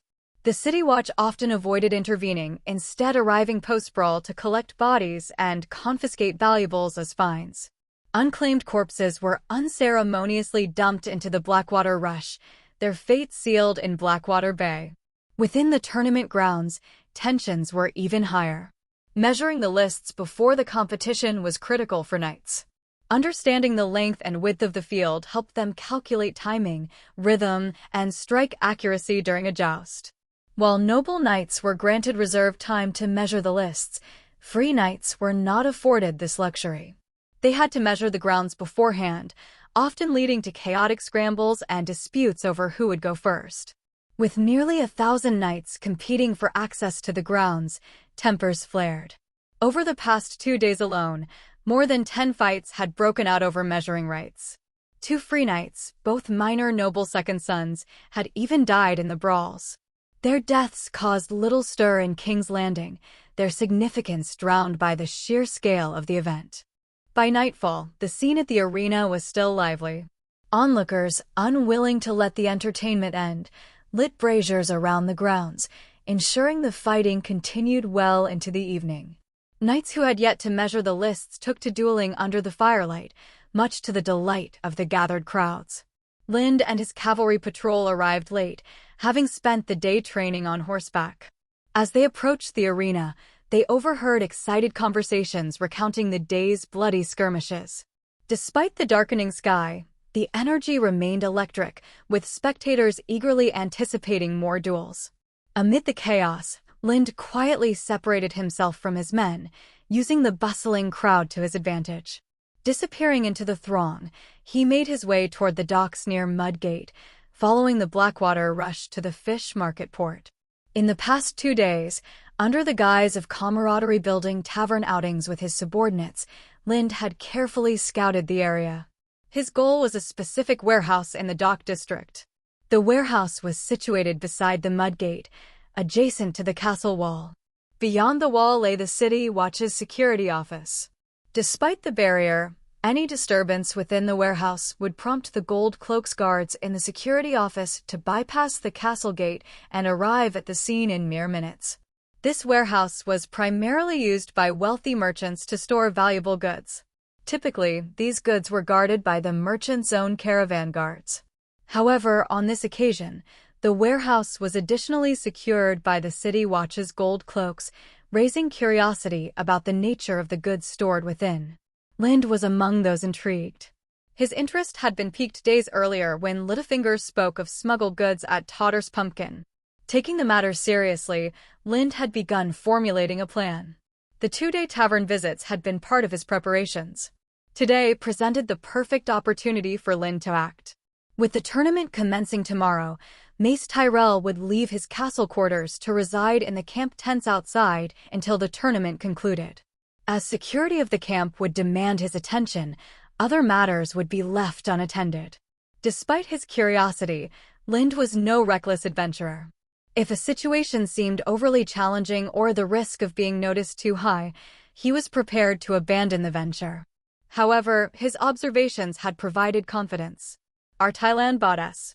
The warehouse's original design prioritized security, leaving ample open space around it and installing torches to illuminate the perimeter. Guards could detect intruders even at night. But as time passed, these measures were compromised. The open space was replaced with additional warehouses, guard posts were neglected, and only a climbable fence surrounded the area. Security now consisted of 2 guards at the entrance and sporadic patrols. Lind had carefully studied the warehouse and its surroundings from a nearby tavern over the past 2 days. Though the tavern was a modest, thatched roof building with limited visibility, Lind's exceptional hearing allowed him to discern the number and routes of the patrols. He also noted the irregular patrols of the City Watch, whose involvement was minimal despite Janos Slint's promises to Littlefinger. Confident in his timing, Lind positioned himself in a shaded corner near the warehouse. When the patrols moved on, he swiftly scaled the wall and landed inside. Moving with feline grace, he darted to the warehouse's side and climbed the uneven wooden boards to the roof. Once on the roof, he crawled silently, his movements as smooth as a serpent. Despite his imposing 1.98-meter frame and a build reminiscent of a bear, Lin's agility was remarkable. His combat experience as a peacekeeper had honed his skills, allowing him to navigate obstacles with ease. Without alerting any guards, he reached the roof above the section of the warehouse rented by Littlefinger. Carefully, Lind made his way to the edge and lowered himself to a high window on the second floor. Using a dagger, he located the window latch, shifted it upward, and opened the window. Peering inside, he saw the dimly lit warehouse, faintly illuminated by a few oil lamps. Torches were avoided, likely due to the risk of fire. A guard was stationed inside, but he was thoroughly incapacitated, slumped over a table with an empty wine bottle. His snores echoed through the warehouse, rendering him useless as a deterrent. Lind remained cautious. He raised the window slightly and squeezed his massive frame through the narrow opening. Once inside, he carefully closed the window and grabbed the crossbeam overhead. Swinging slightly, he avoided the creaky floorboards and landed on a sturdy railing. His deliberate movements brought him to the storage area where the goods were kept. The warehouse, fully rented by Littlefinger, made identifying the correct goods straightforward. Lind quickly located what he sought. "Is this all there is?" Lind frowned as he surveyed the goods before him. The items in question consisted of precious commodities from the further east, tea, silk, and ceramics. While undoubtedly valuable, they hardly seemed worth the effort of Littlefinger making a special trip to King's Landing, let alone enlisting Yano Slint to provide additional protection for the shipment. Could he have used this shipment as bait to lure out malicious actors while the true contraband is hidden elsewhere? Lind mused, his instincts tingling with unease. He scrutinized his surroundings, wary of the possibility that if this shipment were indeed bait, a deadly trap might accompany it. Despite his vigilance, Lind detected nothing unusual inside or outside the warehouse. The guards patrolling the area conducted themselves normally, and the only discomforting element was the sound of a few drunk guards snoring nearby. "It seems I was overthinking," Lind muttered with a self-deprecating laugh, though his gaze lingered on the goods. Gradually, he understood the reason for his earlier misjudgment. While the shipment's value was not extraordinary enough to justify Littlefinger's personal involvement, especially in such volatile times, it was still substantial. Sold in King's Landing, the cargo could easily fetch tens of thousands of golden dragons. However, for Littlefinger, then a mere tax officer in a port city, such wealth was unlikely to be mere bait. This led Lind to a new conclusion: the true contraband must be concealed within the shipment. With renewed focus, Lind inspected the cargo once more, this time examining each bag and box meticulously. Soon, he noticed an inconsistency. Several boxes labeled as containing silk were considerably heavier than expected. Clearly, their contents were not just silk. Though the boxes were locked, their rudimentary mechanisms posed little challenge to Lind. Anticipating such situations, he had recently refreshed his lockpicking skills. Producing two slender iron tools, he deftly manipulated the pins within one of the locks. Moments later, it clicked open. Carefully removing the lock, Lind eased the box open, mindful to minimize noise. At first glance, the box appeared to contain neatly rolled silk, and for a moment, he questioned his judgment. Unperturbed, he began removing the rolls one by one.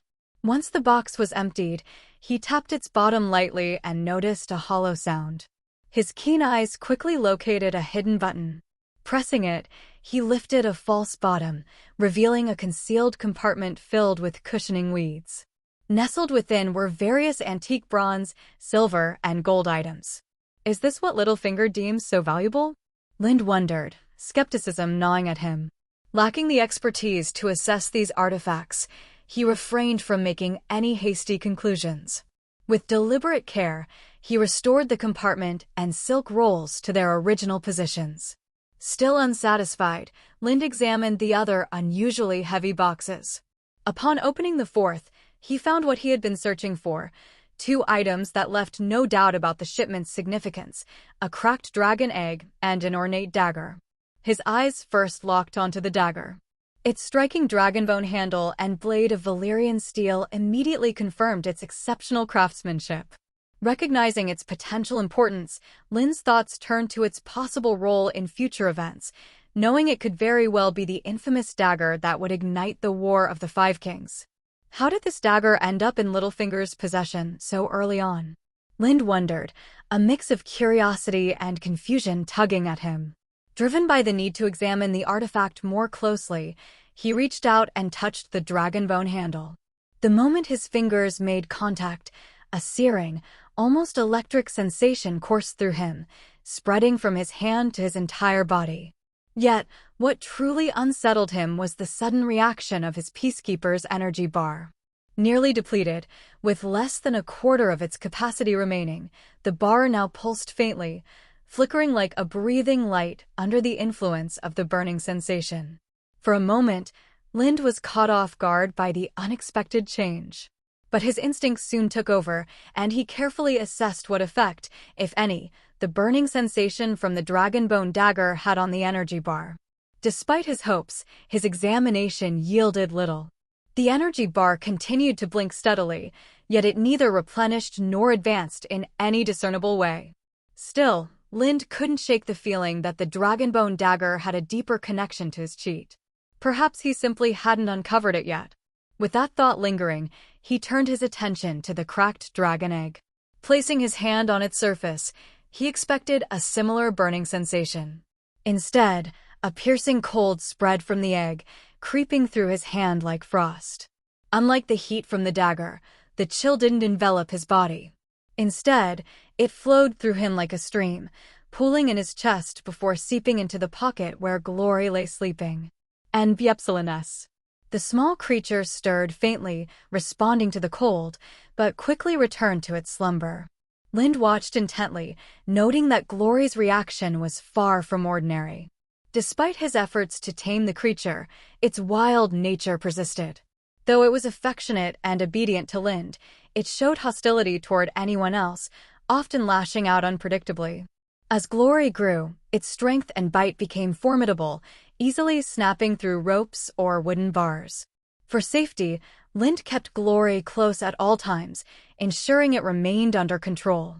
This time, bringing Glory along seemed to yield an unexpected result. The chill from the egg had clearly been absorbed by Glory. Lind wasn't sure what effect this would have on the creature, but one thing was clear: the dragon egg had changed. The once vibrant scales on its surface now appeared dull, lifeless, and pallid, as though the essence it once contained had been drained. Could the rumor about the albino shadowgat be true? Lind mused, his thoughts racing.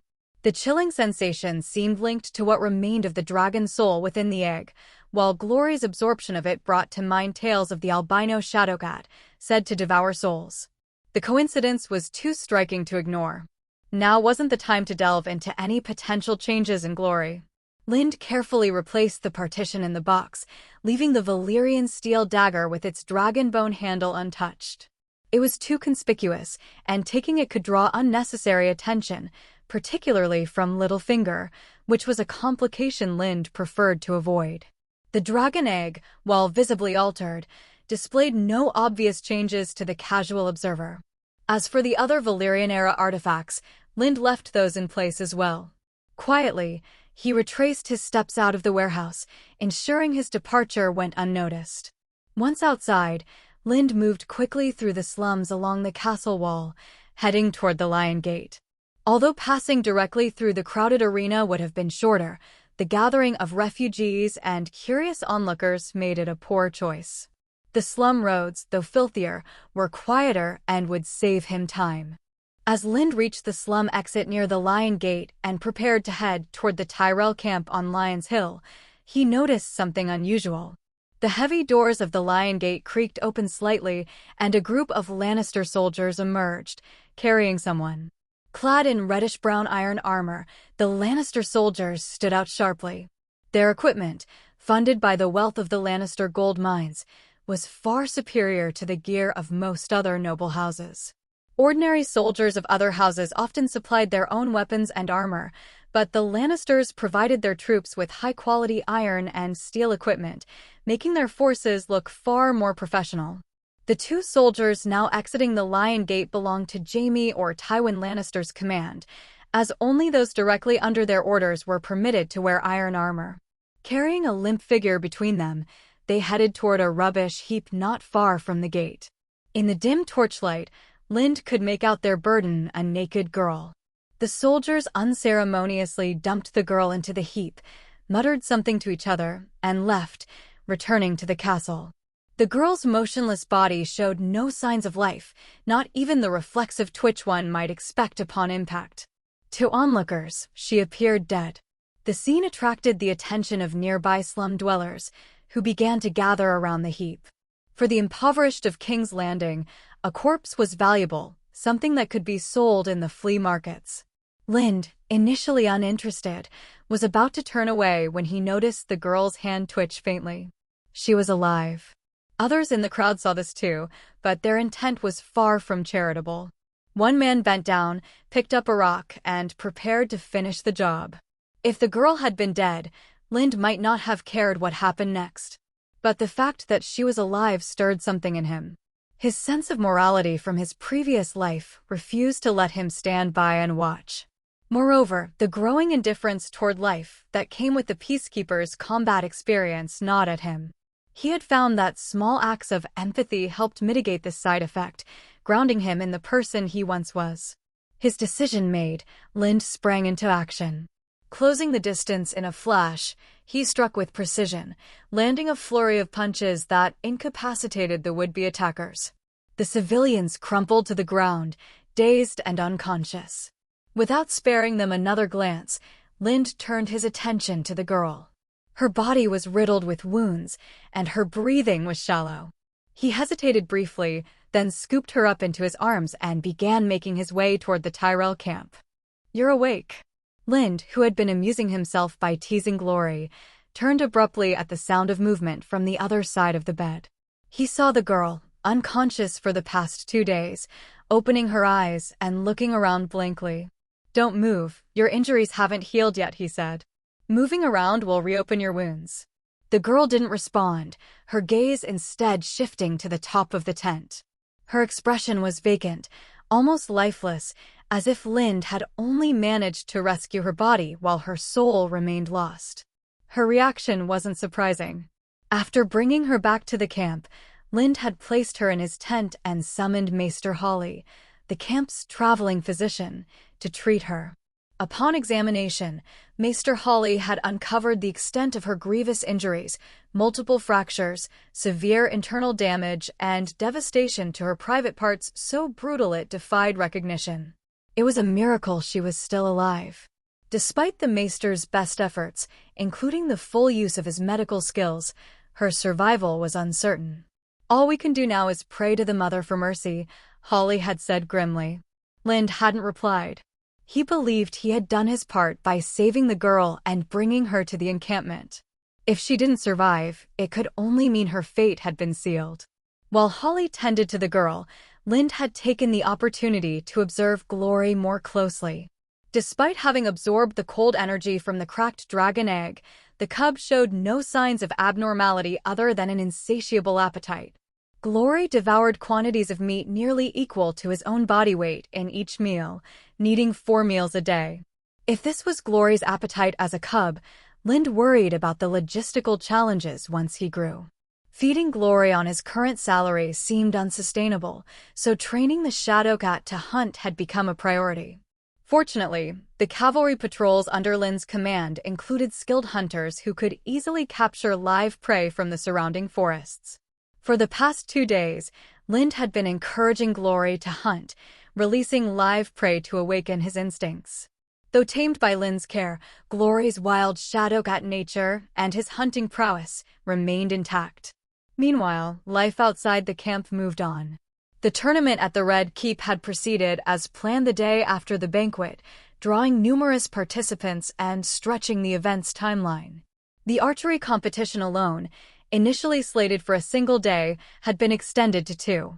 By midday, only 56 competitors remained, and the champion was expected to emerge by the afternoon. Throughout King's Landing, betting was rampant. Nobles and commoners alike were placing wagers, with gambling houses flourishing. The largest of these was operated in the name of the Iron Throne by Lord John Arryn, the Hand of the King.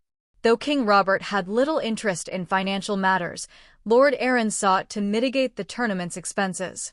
Opening a gambling house as the banker offered a quick means to generate revenue, easing the kingdom's strained finances, even if only slightly.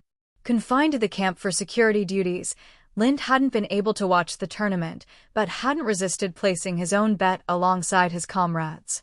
He wagered on a competitor from Dorne named Angui, a name he vaguely recalled from more than a decade later when an archer named Angui won the tournament welcoming Eddard Stark as Hand of the King.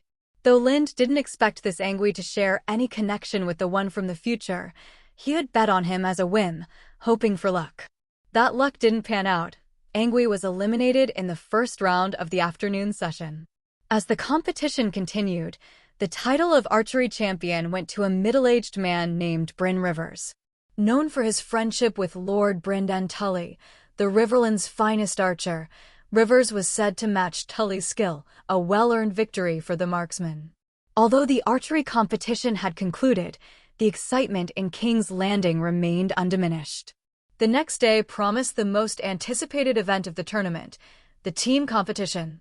Known for its brutality and high casualty rate, the team competition drew eager spectators hoping to witness bloodshed. Unsurprisingly, bets were already being placed, not on the winning team, but on how many participants would die. House Tyrell, renowned for their archers, had sent their best to compete in the archery contest. However, in a shocking turn of events, all Tyrell archers were eliminated in the first round. The outcome left Mace Tyrell, Warden of the South and Lord of Highgarden, visibly displeased as he returned to camp alongside his son, Garland. This was Lind's first time seeing Lord Mace Tyrell in person. He had anticipated encountering someone unremarkable, and the reality did not disappoint. The middle-aged lord, barrel-shaped with a meticulously groomed beard, epitomized mediocrity. Yet mediocrity, Lind realized, didn't imply incompetence. Mace Tyrell was more capable than many nobles. However, compared to the other great lords of Westeros, his rash decision-making and lack of strategic acumen gave him a reputation as merely average. Still, those who underestimated him often regretted it. Back at the Tyrell camp, Mace Tyrell summoned the warriors who would participate in the team competition the following day. His goal was to gauge their readiness and inspire confidence, seeing the tournament as a way for House Tyrell to bolster its prestige. Unbeknownst to him, the Queen of Thorns back in Highgarden had little interest in the tournament, viewing it as an unnecessary display. In her eyes, House Tyrell didn't need a public victory to enhance its renown. With Lord Tyrell's arrival, the security around the camp was reinforced by the soldiers of his personal guard, reducing Lind's responsibilities. Freed from some of his duties, Lind prepared to take Glory and a few subordinates into the nearby mountains for a hunting expedition to train the Shadowcat. However, his plans were interrupted by Maester Hawley, who requested Lind's company for a visit to Grand Maester Pycelle at the Red Keep. Lind agreed without hesitation, delegating the rescued girl's care to Roel and donning plain clothes. After informing Vortimer's entourage of his errand, he accompanied Maester Hawley down the slope of Lion's Hill. With Tilda Nigeria Nairobi. Grand Maester Pycelle, now an institution at the Red Keep, had served 4 kings. His tenure and influence granted him a revered status among certain courtiers, some even held him in higher regard than King Robert himself. Recognizing Pycelle's value, Lord Arryn had ensured his comfort and convenience. Pycelle was granted a residence near the castle library, direct access to the Red Keep, and even a purchased property along the private road leading to his quarters. Pycelle had been instrumental in stabilizing the realm following Robert's ascension. His key achievements included arranging Robert's marriage to Cersei Lannister, securing the alliance with House Lannister, and ensuring the Iron Throne's stability. Recently, Pycelle had expressed great joy over Cersei's pregnancy and the birth of her son. He had also supported Robert's decision to hold the tournament. Yet, in recent days, Pycelle had withdrawn from public events, including the tournament and banquets. Instead, he immersed himself in the castle library, focusing on organizing and documenting the history of the Targaryen dynasty. Pycelle's ambition to compile this chronicle dated back to his tenure as Grand Maester under Aegon V. However, the Targaryen kings had consistently forbidden him from pursuing the project, citing the sensitive nature of their dynasty's secrets. Now, with the fall of the Targaryen dynasty and the rise of the Baratheons, those taboos had lifted. Many secret documents in the Red Keep had been left intact during the rapid conquest of King's Landing. Combined with records recovered by Stannis Baratheon at Dragonstone and contributions from House Velaryon on Driftmark, Pycelle had amassed an extensive collection of materials. Confident in his resources, Pycelle was finally poised to complete the chronicles of the Targaryen dynasty, a project decades in the making. The documents Grand Maester Pycelle had collected were vast, complex, and often obscure. Many were written in secret languages, making their organization an arduous task even with the help of his assistants and students. Realizing the enormity of the project, Pycelle knew he would need assistance from maesters skilled in historical writing. Among the names that came to mind, Maester Hawley stood out as the most suitable candidate. During his time at the Citadel, Maester Hawley had earned a reputation for exceptional scholarship. His mastery of history allowed him to effortlessly answer questions about noble lineages, continental shifts, and historical events. Furthermore, his skill in identifying and correcting errors in historical texts made him invaluable. Were it not for his reclusive nature and his tendency to alienate powerful figures within the Citadel, Hawley might have risen to the rank of Archmaester of History, bearing the Iron Scepter and Mask.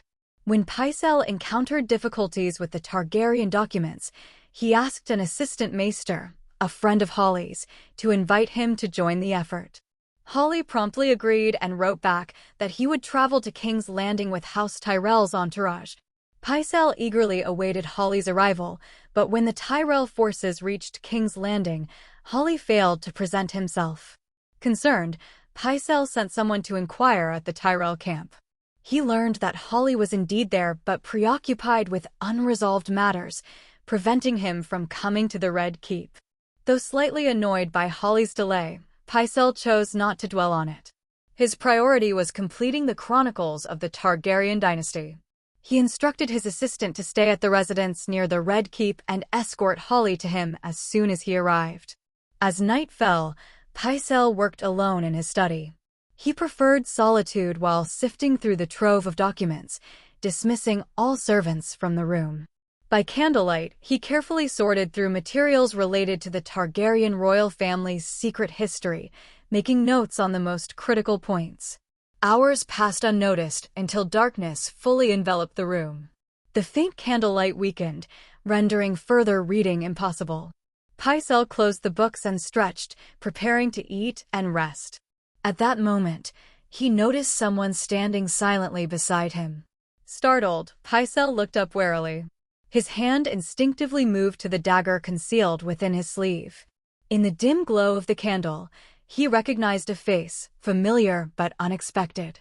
Maester Henny? When did you return from Harrenhal? Pycelle began, masking his unease. I asked you to bring. He stopped mid-sentence. Something felt wrong. The figure before him didn't align with his expectations. His frown deepened as a grim realization dawned on him. His voice grew cold. How dare you show yourself here? The king's warrant for your arrest remains unrevoked. There's a bounty of 2,000 golden dragons on your head. Anyone would kill you for it. Why haven't you fled across the narrow sea? What are you doing in King's Landing? Do you still intend to assassinate the king? The man raised a hand, silencing Pycelle. Relax, Pycelle. I have no interest in your king. He's not on my list. I'm here for a debt you owe me. Pycelle's eyes narrowed. What debt? You took my money and sent me into a death trap, the man replied sharply. The target you claimed was lightly guarded, had 4 armored knights and a team of archers. Your false information nearly got me killed. You owe me compensation, refund half the money, plus damages, or I'll make sure you don't wake up tomorrow. Pycel's greed for coin was notorious, but he valued his life more than gold. He knew better than to defy the man standing before him. With a sigh, he prepared to agree to the terms. Before he could respond, a knock came at the door. An attendant called out, "Lord Pycelle, Maester Hawley is here. Shall I send him in?" Pycelle hesitated briefly before signaling the man before him to remain silent. Turning toward the door, he answered, "Let him in." "Hello, Grand Maester Pycelle." Maester Hawley entered the room, led by his attendant. Upon noticing two people present, he hesitated briefly but quickly identified the older man with the elaborate maester chain as Grand Maester Pycelle and addressed him respectfully. "I'm not doing so well," Pycelle replied with a faint smile. Maester Hawley paused, unsure of how to respond. "I've been struggling to document the death of Maegor Targaryen I," Pycelle continued, smiling slightly. "I even prayed to the gods for assistance. But you, Maester Hawley, took your time, leisurely staying in the camp for 2 whole days before coming here. That, my dear Maester Hawley, has prolonged my suffering. Do you think I'm doing well now?" The reproach in Pycelle's tone was unmistakable, even for someone as socially awkward as Maester Hawley. He began to sweat nervously, unsure how to justify the delay. "Don't be anxious. I don't mean to blame you," Pycelle said, his words probing Hawley's character with practiced ease. Satisfied that Hawley posed no threat to his position, he continued, "Are you ready to begin? The chronicles have fallen far behind schedule. I'm hoping your help will speed up our progress so that, by next year, we'll have completed the compilation of major historical events before the 80th year of the Aegon calendar." "At your service, Grand Maester," Hawley said eagerly, his passion for history ignited. Bowing deeply, he assured Pycelle he needed no further preparation and could start immediately. Then, remembering something, he added, "However, I have a companion waiting at the guard post outside the Red Keep. I may need to speak with him briefly to explain." "No need for that," Pycelle interjected, raising a hand to stop him. "If it's not a private matter, write it down and have it delivered. I don't want you wasting time on such trivialities in the future."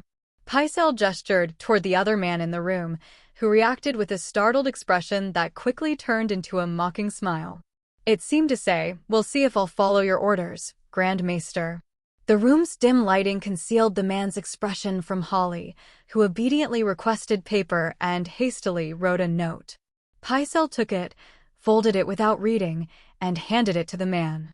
"The third cabinet by my bed should contain something to compensate you," Pycelle said, his tone betraying a hint of fear. "I trust this settles the matter. Do you agree?" The man stood silent for a moment, then took the note and replied, "I hope your compensation is genuine. Otherwise, I'll return and it won't be like this." With that, he left the room. Pycelle exhaled softly, steadying himself on the nearby table to mask his unease in front of Hawley. The man chose a secluded path out of the Red Keep, avoiding contact with anyone. Once outside, he took Hawley's note and casually tossed it into the weeds. After a few steps, he seemed to reconsider, retrieving the note before heading to the guard post. At the post, he found the person he sought but froze momentarily before approaching. "Why is it you again?" he asked in a familiar tone. Lind, startled by the sudden appearance and question, quickly recognized the man. His unique demeanor made him unmistakable. "Why are you here, Lord Bovo?" Lind asked, curious about the faceless man now disguised as a maester. "Grand Maester Pycelle owes me a debt," Bovo replied curtly, handing Lind the note. "This is from Maester Hawley. He asked me to deliver it to you." Lind took the note, reading its simple contents. Hawley was leaving books for him at the camp. After pocketing the note, he looked at Bovo. "How long will you stay in King's Landing?" "If all goes as planned, we'll leave tonight," Bovo answered casually. He then regarded Lind with a strange expression. "Don't you find it curious that we keep crossing paths? It's almost as if some unseen force is guiding us." "It's not curious at all," Lind replied coolly. "We've only met 3 times, and once you sought me out yourself. Coincidences like this aren't uncommon, so don't make it out to be something extraordinary." Lin's demeanor turned icy as he fixed his gaze on Bovo and said, "You're not trying to recruit me into the faceless men, are you?" Shaking his head, Bovo replied, "Anyone in King's Landing might become a faceless man, but you? Definitely not." Though the words seemed to absolve him, Lind couldn't shake the uneasy feeling they left behind. At this, Bovo looked at Lind for a moment longer, his face full of confusion, and said, "What exactly happened to you in the few days since we met at Kingswood? Why do I feel that there's more?"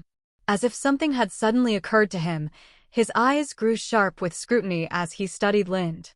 Then, with an expression of sudden realization, he said, "I see.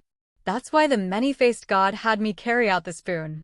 It turns out the water dancer was never the goal, you, Lind the bear hunter, were. Alpha Beta." Upon hearing Bovo's words, Lind frowned, his hand instinctively resting on the hilt of his sword. "Lord Bovo," he said, his tone cool, "are you suggesting I should also enjoy some of the many-faced god's blessings?" "No, not you," Bovo replied, utterly unbothered by Lind's wary stance. Instead, he shook his head oddly and turned his attention to the gold cloaks, who had emerged from the guard post, curious about the commotion. "This is not the place to talk," he said. With that, he gestured for Lind to follow and began walking toward the main road, heading in the direction of Baylor Square. Lind hesitated momentarily before following, his guard firmly intact. To him, there was little difference between religious fanatics and lunatics. One moment, they were laughing and joking. The next, they could be drawing their swords for some inexplicable reason. "Can you tell me about your experiences these past days?" Bovo asked after Lind had caught up. Slowing his pace slightly, he added, "I want to know what it is about you that has attracted the many-faced god's attention." "The many-faced god's attention?" Lind paused mid-step, his expression turning grim. He couldn't help but recall a discussion thread he'd once seen in a forum in his previous life. The topic was the deities in the world of ice and fire, and the consensus among participants was clear. Apart from the man-made faith of the seven, none of the other gods were benevolent.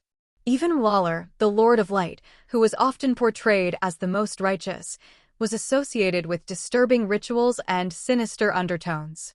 More importantly, in this world, many deities were undeniably real, and being noticed by them was rarely a good thing. Lind stood outside his tent, tossing chunks of meat far into the distance for Glory, his albino shadowette cub, to fetch and bring back. This exercise was part of Glory's obedience training. At first, Glory would eat the meat outright, but after being disciplined by Lind several times, it gradually adjusted its behavior. Now, while there was still a 50% chance Glory might eat the meat during training, this was a significant improvement compared to the day before. Lind believed that with another month or two of training, Glory would fully obey his commands. While obedience training was showing progress, Glory's wildness training was stagnant. For now, Lind could only ensure it didn't attack indiscriminately. However, if someone got too close, Glory would still strike without hesitation. Because of this, Lind chose to train it only when no one else was around. When the camp was crowded, he kept Glory restrained, either in a cloth bag or chained with a specially designed hood covering its mouth. As he waited for Glory to return with the meat, Lind glanced occasionally at his tent. Inside, the faceless man Bovo, disguised as a Tyrell soldier, was speaking with the girl whom Lind had rescued, a girl whose spirit seemed dead, even though her body remained alive. The girl showed no emotions around others, but whenever she looked at Lind, a flicker of feeling surfaced. It wasn't gratitude for saving her life, though. It was more like a silent plea for him to end it. When Bovo first saw the girl, he immediately confirmed she was the reason the many-faced god had intervened to bring him to Westeros. However, the girl was unresponsive, barely acknowledging her surroundings. She didn't speak or react, which made any attempt at conversation futile. After several failed efforts to draw her out, Bovo asked Lind if he could be alone with the girl for a while. Lind agreed on the condition that Bovo wouldn't harm her. Lind left the tent, but didn't stray far, sitting a few steps away. While training Glory, he kept a watchful eye on the tent. Strangely, despite being so close, he couldn't hear a sound, Not even the faintest breath or movement. It was as if the tent were empty. This unnatural silence couldn't have been achieved by ordinary means, and Lind suspected it might be the work of the many-faced god. He also began to question Bovo's standing within the House of Black and White. The ability to harness what seemed like divine power hinted at a status similar to that of Melisandre in the Church of the Lord of Light. Just as Lind was deep in thought, the tent's curtain was drawn back. Bovo emerged, looking slightly fatigued but wearing a satisfied smile. It was clear he had convinced the girl. However, before he could speak, his expression abruptly changed, and he sidestepped quickly. Almost simultaneously, a dark shadow darted past him. Bovo turned to see what had attacked and realized it was Glory. The shadow at Cub, who had lunged at him, now stood nearby, its body taut with feral energy. Lind, accustomed to Glory's gradual growth, hadn't noticed the stark changes in it. He had only judged her progress by her increasing size and weight. Bovo, however, immediately recognized the transformation. The last time he'd seen Glory was in the Kingswood, and now the difference was unmistakable. Glory had grown larger and far fiercer. Its newly formed black stripes had evolved into a ghostly pattern across its body, with the lines on its forehead creating an even more intimidating appearance. How has its wildness become so strong? Bovo asked, his tone full of curiosity. Lind didn't answer, not because he didn't want to, but because he also had no explanation for Glory's intensified wildness. Bovo seemed intrigued, but quickly shifted back to the matter at hand. "She's too weak to move on her own," he said. "Can you find some people to help carry her to the pier on a stretcher?" Lind didn't respond immediately. Instead, he entered the tent to check on the girl's condition himself. Her face had changed since he last saw her. Though her body appeared revitalized, her expression carried a new vitality that contrasted sharply with the lifelessness from before. Yet beneath this newfound energy, Lind could sense something else, an overwhelming hatred, simmering just beneath the surface. Lind knelt beside the bed and gazed at the girl, his tone gentle but serious. "Have you truly decided to go with him to Bravo's, across the narrow sea? If you don't want to, I can take you in." The girl shook her head, her lips moving as if to speak, but no sound emerged. Her throat seemed too injured to form words. Even so, her expression left no doubt about her decision. "I see. May the Seven bless you and keep you safe across the narrow sea." Lind reached out, brushing his hand lightly against her forehead as he murmured a blessing. Ra. The girl's eyes filled with gratitude, and tears glistened at the corners of her eyes. Lind rose and stepped outside the tent. He called for Raoul and instructed him to gather 4 people and a stretcher. Once the stretcher was ready, Lind returned, gently lifted the girl onto it, covered her with a blanket, and carried her outside. As they exited the tent, Lind felt a weak tug on his arm. Looking down, he saw the girl straining to lift her injured hand, gripping his sleeve. In a voice hoarse and garbled, she uttered something unintelligible. Yet, Lind understood it clearly. She was thanking him. He patted her hand reassuringly, tucking it back under the blanket. Without a word, he placed a dagger, a gift from Garland after the cavalry patrols had been formed, beside her under the blanket. Turning to the faceless man, Lind said, "Take good care of her." "She is my student," Bovo replied with a small smile. "Of course I will take care of her." The group left the camp, the stretcher carried by the 4 Tyrell soldiers, and soon disappeared from Lind's sight. They made their way swiftly through the slums outside the city walls. The presence of Tyrell soldiers deterred any potential trouble, and they reached the docks without incident. Under Bovo's direction, the girl was carried aboard a merchant ship flying the flag of the Free Cities. She was taken to a small room adjacent to the captain's cabin on the upper deck. Once the soldiers had disembarked, Bovo ordered the captain to set sail immediately. Though some cargo had yet to be loaded, the captain dared not refuse a request from someone of Bovo's stature. The ship's crew hastily prepared to depart. As the ship glided out of the port, passing through the towering gates and into the open waters of Blackwater Bay, Bovo returned to the girl's room. He found her lying on the bed, her gaze fixed on the night outside the small window. "No matter what your name was before," Bovo said, sitting on a stool beside her bed. "You must leave it behind now, just as you leave your past behind." The girl turned to face him. Her expression was calm, and her eyes reflected relief rather than resistance. "I will give you a new name to mark your new life," Bovo continued, watching her reaction carefully. She nodded slightly in agreement. "You will take my surname and be called Hagar. As for your first name..." Bovo paused, considering. "Let it be Jackna. Jackna Hagar." The girl nodded again, accepting the name without hesitation. The next morning, Lind was abruptly awakened by the tent flap being thrown open. His hand immediately went to the axe lying beside him, ready to defend himself. "It's me." "Relax," Vortimer said curtly, noticing Lind's reaction. His expression quickly turned stern. "Get up, get dressed, and head to the main tent. We need to discuss something important." Lind rubbed his face to shake off the last remnants of sleep, quickly pulled on some clothes, and strapped his sword to his waist. Glory, still half asleep, was scooped up from the bed and tucked into Lind's breast pocket. Without wasting any more time, he left his tent and headed toward the main camp tent. Upon entering, he paused briefly to take in the scene. Aside from Garland and Vortimer, several Tyrell advisors were present, their faces unfamiliar, but their ranks easy to infer. In the center of the tent sat Lord Mace Tyrell himself. The atmosphere was heavy. Mace Tyrell's expression was thunderous, his face so dark with anger that it seemed on the verge of bursting. His demeanor transformed him from the jovial puff-fish Queen of Thorns often mocked into a volatile force, brimming with suppressed fury. The weight in the room intensified as all eyes turned to Lind the moment he entered. For many, such scrutiny would have been overwhelming, leading to awkwardness or missteps. Yet Lind remained composed, his calm demeanor betraying none of the tension in the air. His psychological resilience far outshone that of anyone else in the room. "I greet the Lord of the House and all the lords," said Lind, bowing respectfully to Lord Mace Tyrell, who sat at the head of the room.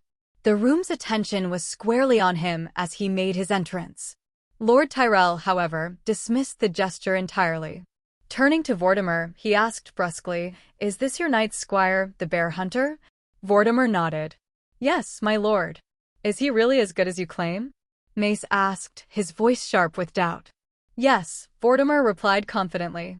"As long as he wields two swords, his strength is nearly on par with mine. Among the hundreds of men in the camp, he is the best candidate I can think of to succeed me." "Then he'll do," Lord Tyrell said flatly. He didn't so much as glance at Lind as he made his decision. Nor did he bother asking for Lind's input or offering an explanation. Instead, he tersely instructed Lind to leave the tent and wait in his own for further arrangements. The dismissive tone, treating him more like a tool than a person, left Lind feeling stifled, though he kept his composure.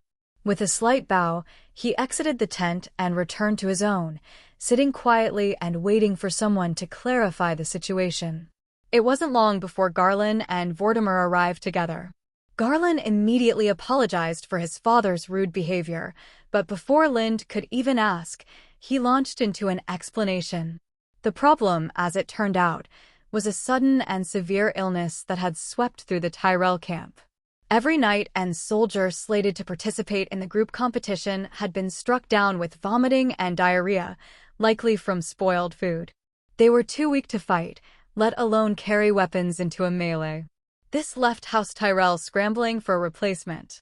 While they had deliberated for hours, the urgency of the situation allowed no perfect solution. There was one obvious choice, but it had been rejected outright: Vortimer.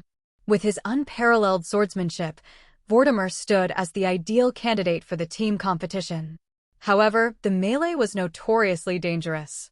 An injury in the melee would risk his ability to compete in the prestigious knightly tournament, an event of unparalleled importance that might never occur again. Losing Vortimer for that would be a disaster. To avoid this risk, Garland proposed Lind as a substitute. Having witnessed Lind's exceptional skill firsthand, especially in handling multiple opponents, Garland was confident in his choice. His proposal was met with enthusiastic support from the knights and nobles who had accompanied him from Garden.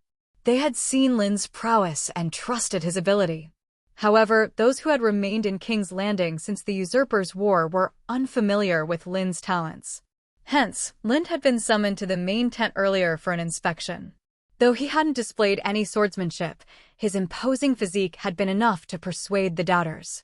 Thus, Lind was volunteered, whether he liked it or not, as House Tyrell's participant in the group competition. After Garland's explanation, Lind raised a question. Why is it so critical that we participate in the group competition? If I recall correctly, it's not particularly prestigious. Even if House Tyrell doesn't participate, it shouldn't harm our reputation much, should it? At this, Garland's expression grew uneasy. He gave Vortimer a look, signaling him to explain, and then quietly left the tent. Vortimer sighed and offered a blunt explanation. After learning that the other great lords wouldn't send their best to the group competition, Lord Tyrell became overconfident. He was convinced we'd win and, well, he borrowed a substantial sum of money to bet on our victory. If we don't compete, or if we lose, not only will he owe a fortune, but he'll become the laughingstock of King's Landing. That's why he's been furious all morning. Lind blinked, momentarily at a loss for words. I see, he said finally. Well, I'll prepare for the battle. Common sense dictated that of all the events in the tournament, the team competition should typically follow the night competition. In some cases, the team competition wasn't even held, replaced instead by a simulation of the night competition. This tournament, however, deviated from tradition. The team competition was scheduled after the archery competition, and the participation criteria were relaxed to the extreme. Essentially, as long as one was human and armed, they could register. Moreover, in a sharp departure from the past, where participants were restricted to using wooden or blunt weapons provided by the organizers, King Robert announced before the event began that real, sharp-edged weapons could now be used. Historically, the team competition had already resulted in the most casualties of any event due to the use of lethal blunt weapons like warhammers and flails. Now, with the introduction of sharp weapons, the potential for casualties was certain to increase exponentially. Rumors quickly circulated through the streets of King's Landing that King Robert intended this bloodshed as a sacrificial celebration for the birth of his heir. Though it was clear to those in the know that this rumor was spread by Targaryen loyalists, many people believed it, and the belief was widespread. As a result, many who had initially signed up for the team competition withdrew, citing various excuses. The number of participants dwindled from several thousand to just over 100 before the competition began. However, new participants joined, swelling the ranks back to 400 or 500. Most of these new entrants were warriors from prominent noble families of the Seven Kingdoms. Observers quickly concluded that the major nobles were using this team competition to display their strength to King Robert. A new dynasty meant a new order, and the balance of power between old and emerging factions was shifting. Each noble family sought to secure its place in this new hierarchy by demonstrating its might before the new king. In essence, this competition had become an extension of the year's power struggles in King's Landing. For the ordinary citizens of King's Landing, the spectators who traveled great distances to witness the tournament, and those dreaming of fame, the altered team competition was thrilling. They understood that participants would fight with unparalleled ferocity and that the bloodshed would surpass anything seen in previous years. The anticipation turned to excitement as they gathered early around the fighting arena, constructing high platforms to secure the best view of the impending spectacle. At House Tyrell's temporary camp outside the arena, Lind was being assisted by his squire in donning a full suit of guards' leather armor. He also swapped his usual pair of swords for a one-handed sword and a short dagger.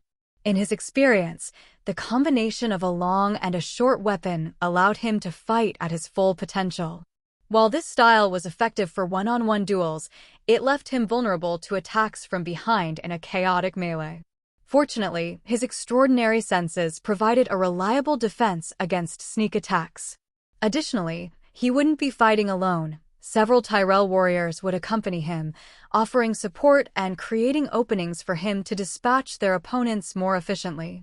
Once he was fully equipped, Lind secured his pet, Glory, in a specially made cast-iron cage. Ready to leave the tent and meet with his comrades to discuss their strategy, he was interrupted by the sound of approaching footsteps. Garland and Vortimer entered the tent, their expressions grim, followed by several attendants carrying pieces of metal plate armor. "Hurry up and change him into this, so he can get used to the weight of plate armor," Vortimer ordered the squires, offering no explanation.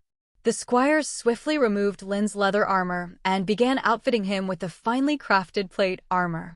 Each piece was carefully adjusted to ensure it wouldn't restrict his movements. "Lord Garland, Lord Vortimer, what's going on?" Lind asked, puzzled by the abrupt change. "Why are you putting me in plate mail? I thought only leather armor was allowed in the team competition." Garland and Vortimer exchanged uneasy glances before Vortimer finally answered, his tone heavy. "We just received news. King Robert, on a whim, decreed that participants must wear heavy armor and use weapons with sharpened blades for this competition." Lind was stunned. What had been intended as a display event had now been turned into a lethal gladiatorial contest. The use of real weapons in such a chaotic melee would undoubtedly lead to a surge in casualties, and the level of carnage would surpass that of previous team competitions. Lind realized that this event would be remembered by future generations as a bloody and brutal spectacle, frequently cited in chronicles for its unprecedented savagery. Yet, Lind couldn't recall any tournament from his past life that was this violent, leaving him to wonder if this was the result of the butterfly effect. He quickly dismissed the thought. The ripple effects he had caused should not yet have been significant enough to alter events on this scale. While Lind wrestled with his thoughts, Garland and Vortimer interpreted his silence as shock, which they found understandable. After all, they too had been stunned when they first heard the news. It was easy to imagine how overwhelming it must feel for the participants about to enter the bloodbath. "Our Nigerian Nairobes. You don't need to worry too much. If you find yourself overwhelmed on the battlefield, just withdraw. Don't waste your life on a pointless bloodbath," Garland said, his tone almost pleading as he gave Lind permission to retreat if necessary. He motioned for an attendant, who approached carrying two finely crafted steel swords. Garland placed them on a low table beside Lind. "My brother Willis forged these swords for me with great care.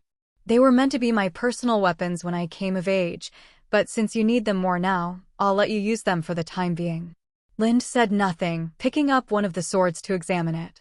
Drawing the blade, he scrutinized its surface. It lacked the distinctive scaly patterns of Valyrian steel, which immediately confirmed that it wasn't forged from such rare material.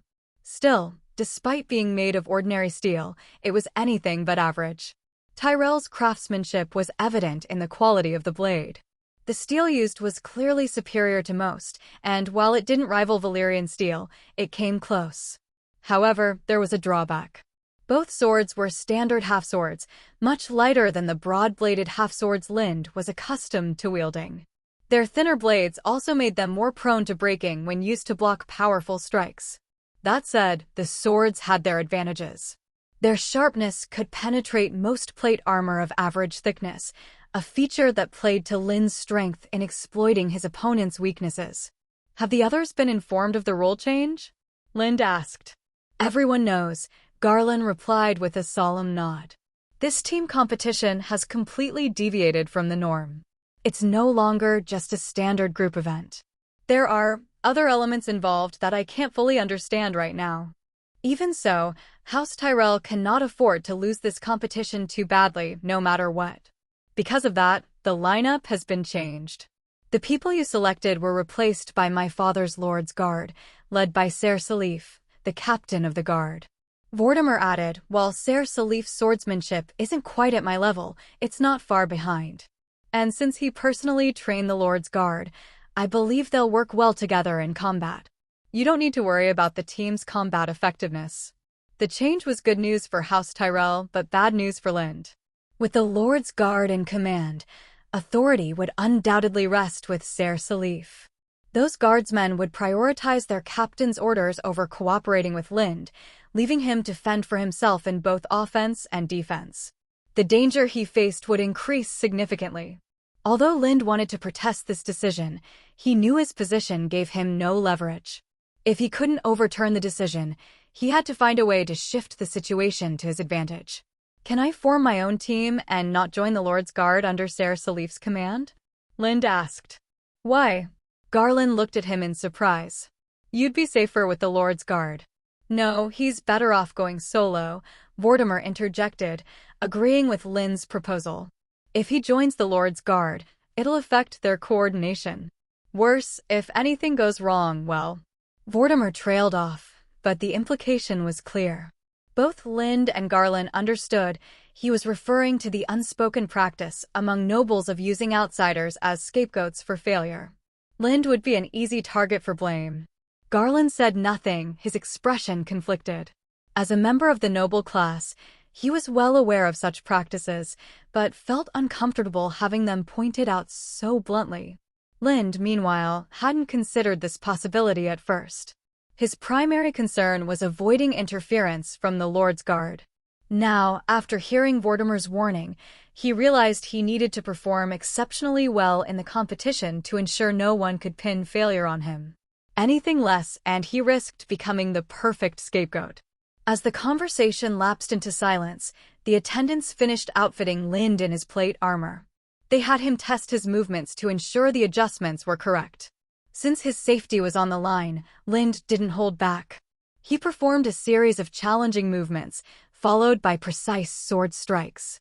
Noticing minor issues with the fit, he instructed the attendants to adjust the breastplate and shoulder armor. He also requested 2 additional straps for the gauntlets to ensure they wouldn't come loose during combat. After testing the armor again, Lind nodded in satisfaction, feeling confident in its readiness. "This suit of plate mail belonged to my nephew," Vortimer said, his gaze lingering on the armor now worn by Lind, his voice tinged with a mix of sentiment and detachment. "He was killed during the Usurpers' War, and the armor came into my possession. You urgently need it now, so I'm lending it to you. But once this is over, make sure to clean it thoroughly and return it." "Isn't this suit of plate mail a gift to me?" Lind asked, raising an eyebrow, his tone half-joking. Vortimer gave him a blank look, one that made Lind feel almost foolish for asking. Lind chuckled awkwardly and quickly shifted the topic. "Everyone else has been replaced. Why not me?" "I made sure to keep your spot," Vortimer replied, his voice serious.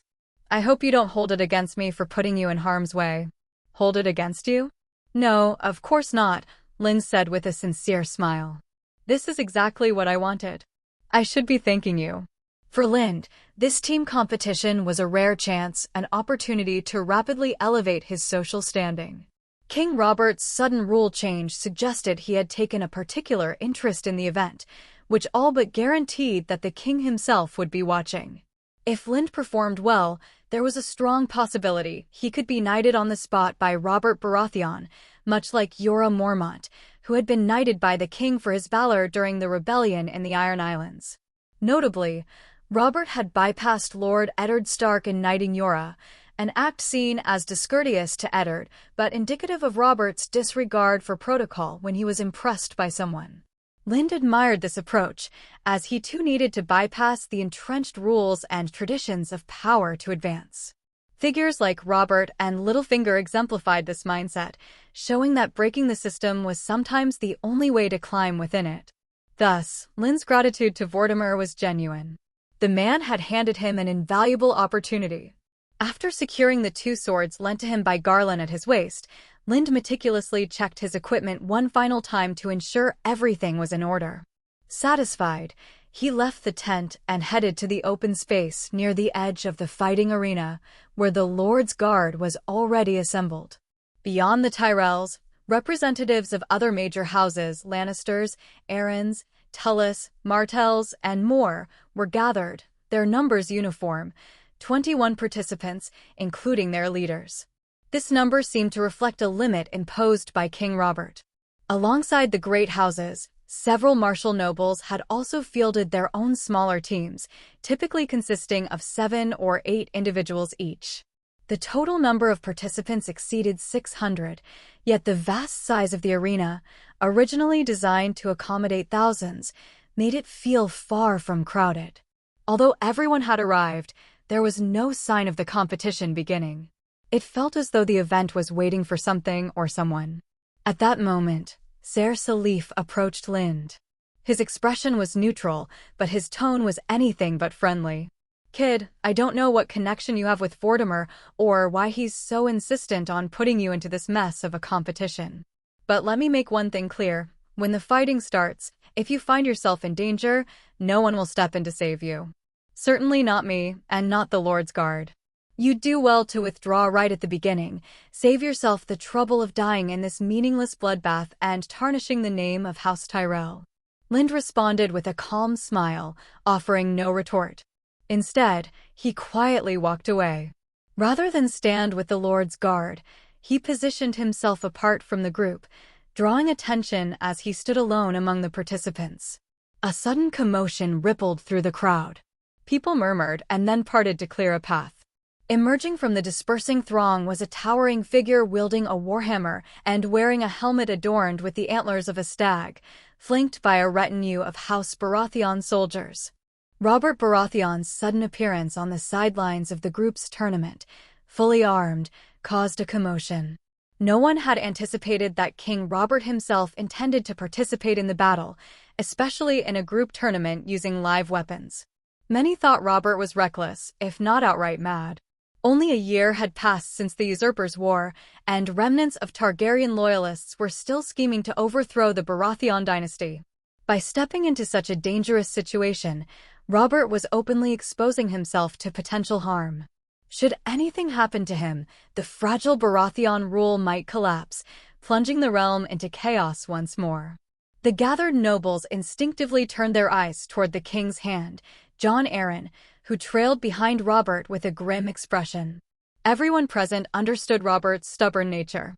Among the inhabitants of King's Landing, only Jon Arryn possessed enough sway to temper the king's impulsiveness. Yet, it seemed even the seasoned hand had failed to deter Robert from this perilous folly. It wasn't just Jon Arryn who had failed to stop him. Queen Cersei's efforts to dissuade the king were evident in her appearance. Her bloodshot eyes hinted at a sleepless night spent in vain attempts to change Robert's mind. What left the crowd even more astonished was Robert's choice of companions. Instead of leading his Kingsguard, the king had selected 20 guards from House Baratheon's garrison at Storm's End to join him. Though the decision seemed foolhardy, it bolstered his image as a valorous and just ruler, subtly earning admiration from the surrounding knights and warriors. When Robert entered the arena, he wasted no time with ceremonial words. "Let's begin," he declared impatiently before striding into the center of the arena. The crowd hesitated, exchanging uncertain glances as they followed him. Despite their positions as participants, none dared initiate combat against their king. A heavy silence hung over the field, broken only when Robert's patience wore thin. "Do it, you idiots!" Robert bellowed, his voice echoing across the arena. Without waiting for a response, he charged the nearest Lannister warrior, swinging his warhammer with brutal force. The blow landed squarely on the man's chest, sending him flying out of the ring. Judging by the gruesomely caved-in chest, the warrior's life had been snuffed out in an instant. This violent display shattered the participants' hesitations, setting the arena ablaze with battle. Whatever concerns they harbored about Robert's royal status were abandoned in the face of immediate danger. Weapons were raised, and alliances dissolved into individual struggles for survival. Coordination gave way to instinct as each warrior fought in their own way, turning the melee into a chaotic free-for-all. Among the fighters was Lind, standing alone in the tumultuous ring. To the surrounding warriors, he appeared an easy target. Fighters from houses Arryn, Martell, and Tully converged on him simultaneously, intending to eliminate him quickly. Yet Lind showed no fear. He had spent countless days training to handle multiple opponents, and as they charged, he swiftly calculated 10 different countermeasures, settling on the optimal one in an instant. With a quick sliding step, he dodged an Arryn warrior's thrusting sword, countering with a precise strike to the man's exposed armpit. The blade, forged by Willis, sliced through leather armor effortlessly. The cut traveled upward, carving through the man's torso and spilling blood and entrails onto the arena floor. Lind's movements didn't falter. Using the momentum of his dodge, he spun on his feet and leapt, evading incoming strikes. His rotation powered his dual long swords, one of which cleaved through the neck of another attacker. Though the Martel warrior managed to block initially, Lin's spinning force overwhelmed the defense, sending the opponent's weapon flying. A moment later, the man's head rolled from his shoulders. In mere seconds, four warriors lay dead at Lin's feet. His solitary position had already drawn attention, but his astonishingly efficient killing now made him the center of everyone's focus. Among the onlookers was Jaime Lannister, the Kingslayer. When Jaime followed Robert Baratheon to the edge of the fighting ring and saw Lind standing alone for the first time, he immediately recognized the Tyrell guard soldier from that day. Lind had left a lasting impression on Jaime, not just because of the honor of the Shadowcat, but also because he was the only person in the past year who hadn't looked at him, the Kingslayer, with judgment or unease. Even Cersei, his sister and closest confidant, carried a subtle but undeniable tone of peculiar emotion when discussing the Kingslaying. Lind's unflinching neutrality had struck Jaime as unusual, and he couldn't help but feel curious about the young soldier. Jaime had wanted to speak with Lind after that day, hoping to understand why he was different, but his duties at the Red Keep had kept him occupied. He set the thought aside, never imagining he'd encounter Lind again, let alone in a tournament. But there Lind was, displaying exceptional swordsmanship that only deepened Jaime's intrigue. As soon as Lind felled 4 opponents in rapid succession, a wide berth formed around him. The other participants, recognizing his skill, instinctively avoided him, choosing less formidable targets. Lind, for his part, didn't pursue anyone further. Instead, he stood still, calmly observing the chaos unfolding in the arena. With hundreds of participants, the fighting ring had devolved into utter disarray. Warriors attacked indiscriminately, and even allies accidentally injured each other in the frenzy. Lind understood that diving into such chaos would nullify his advantage in mobility and leave him exposed to attacks from all sides. He also knew the tournament would be long and grueling. By conserving his energy now, he could endure the later, more challenging stages of the competition. However, Lind's strategic passivity did not sit well with some of the onlookers. Frustrated participants hurled insults at him, calling him a coward and demanding the others attack him. Lind, unfazed, ignored the taunts and remained motionless, his focus unwavering. The hostilities soon extended to House Tyrell on the sidelines. Insults were aimed at the rose-emblazoned sigil Lind wore, causing Lord Mace Tyrell to grow visibly irritated. He seemed ready to command Lind to fight, but was stopped by Garland and Vortimer. Even Maester Mallows, who respected Lind, stepped in to dissuade the Lord Paramount, arguing that the tournament's fighters should act of their own accord. Their intervention spared Mace Tyrell from issuing a rash and ill-advised order, Alphobe. But while House Tyrell held back, other nobles were less restrained. 2 northern warriors, acting on their master's orders, disengaged from their current skirmishes and moved to strike Lind from behind. The attack was sudden, and Lind, appearing unaware, kept his attention fixed on the combat in front of him. The 2 attackers closed in, their axe and long sword poised to strike Lind's head. The Tyrell spectators shouted warnings, their voices barely audible over the clamor of the battlefield. Yet before their cries could reach him, something extraordinary happened. Lind vanished. To the attacker's shock, the target before them seemingly disappeared. In the same instant, they felt sharp, searing pain in their chests. A tremendous impact sent them flying, their bodies landing heavily on the bloodied ground. Neither man rose again, their forms leaking blood from deep wounds in their chests, staining the dirt red. The crowd, however, had witnessed the event clearly. Lind had not vanished by magic, but through incredible physical dexterity. He had dropped his tall frame to nearly half its height, slipping under the arc of their weapons with uncanny precision. Then, as though he had eyes in the back of his head, he pinpointed their positions and launched himself backward with explosive force.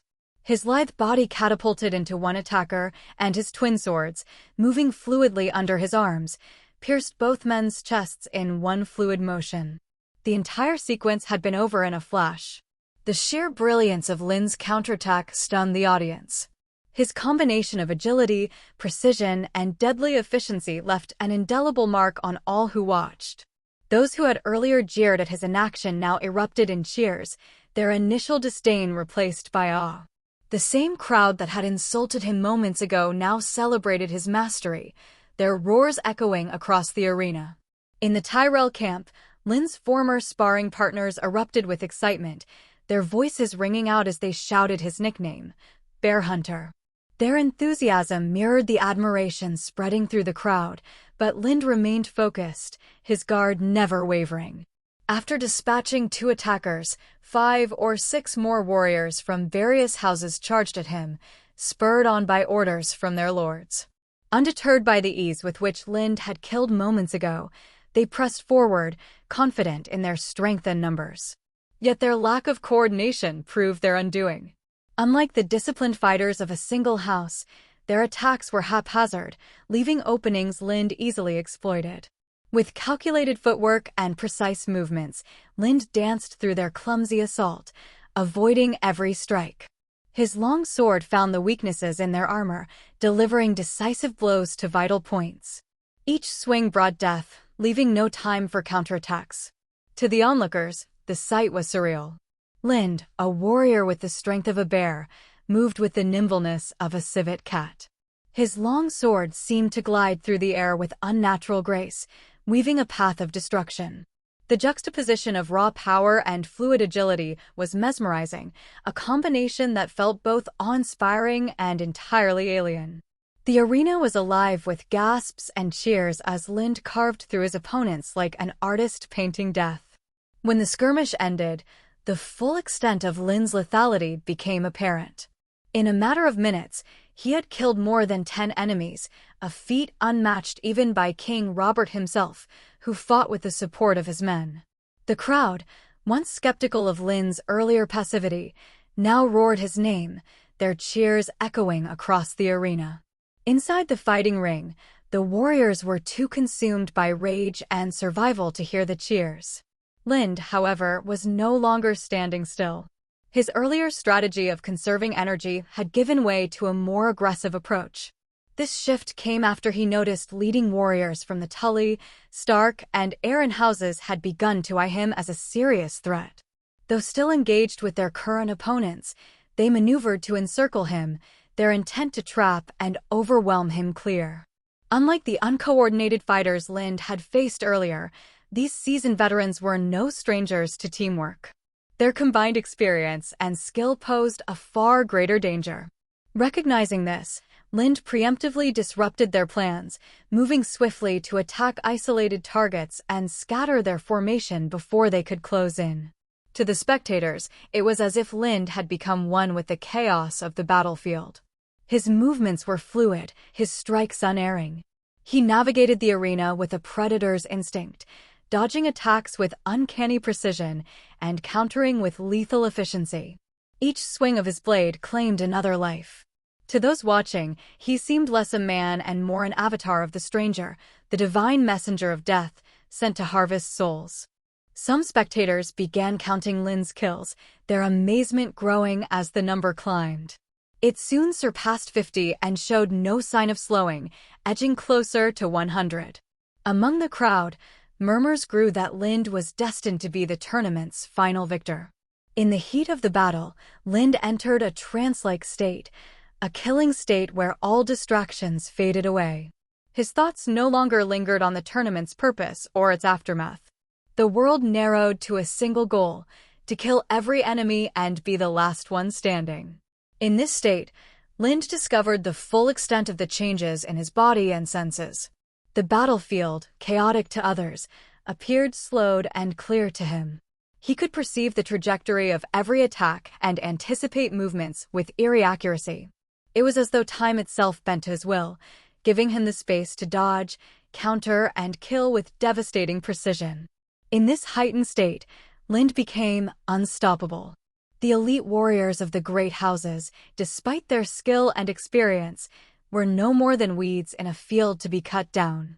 With every strike, another foe fell, lifeless before they even realized they had been defeated. Lynn's dominance seemed absolute. But the body has limits, no matter how sharp the mind or refined the skill. Lind, so consumed by his killing trance, failed to notice the toll it was taking on him. His stamina drained rapidly, and exhaustion began creeping into his movements.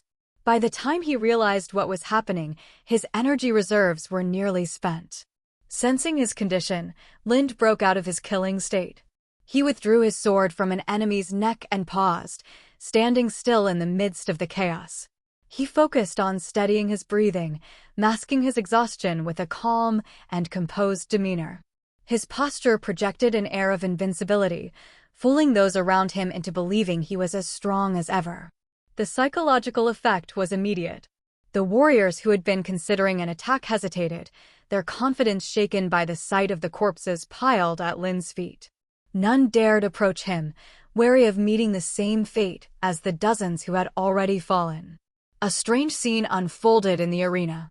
While the rest of the battlefield remained a chaotic melee, a wide, eerie circle of emptiness formed around Lind. Within a 20-meter radius, there were no living combatants, only a lone figure standing amidst a sea of the dead. Lind's pause drew a collective sigh of regret from the surrounding audience. The staggering toll of 87 fighters who had fallen to his hand, spanning almost every noble house save House Tyrell, had left an indelible mark. Notably, all the Tully fighters, including their leader Ser Dalton, had met their end at Lind's blade, as had every Aaron fighter except for 2 who were injured by others and forced to retreat. While many of Lind's kills were the result of opportunistic strikes against fighters already engaged with others, this was not seen as dishonorable. In fact, such tactics were common in the arena. The distinction lay in Lind's unparalleled effectiveness. Somehow, he always managed to find his mark amidst the chaos, escalating his tally far beyond anyone else. The crowd, anticipating Lind to reach the grim milestone of 100 kills, was stunned when he suddenly halted.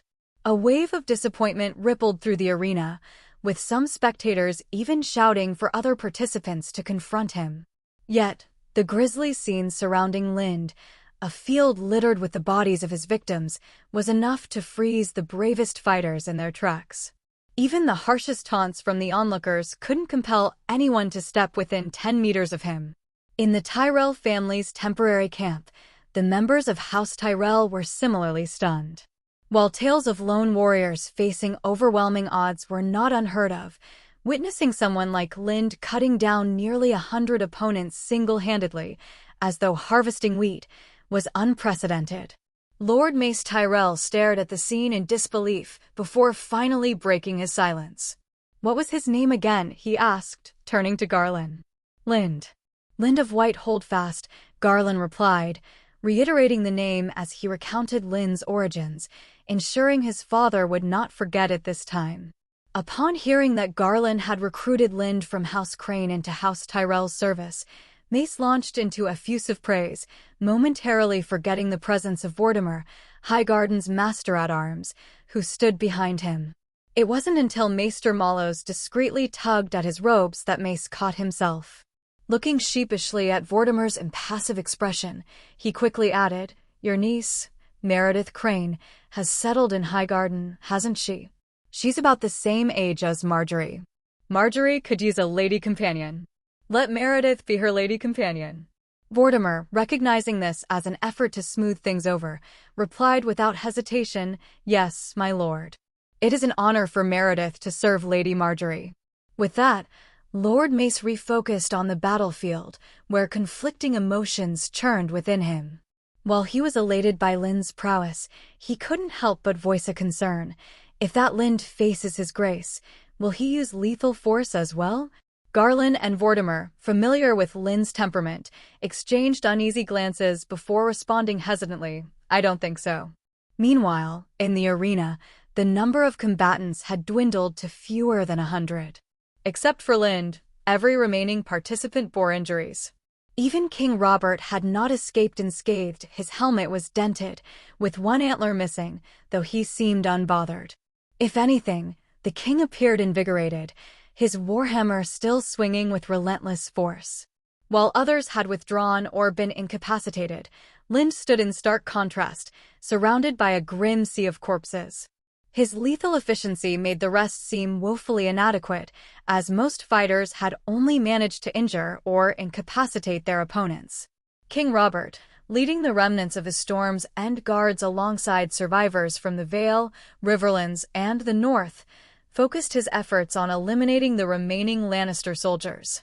The Tyrell Lord's Guard, however, had fared poorly.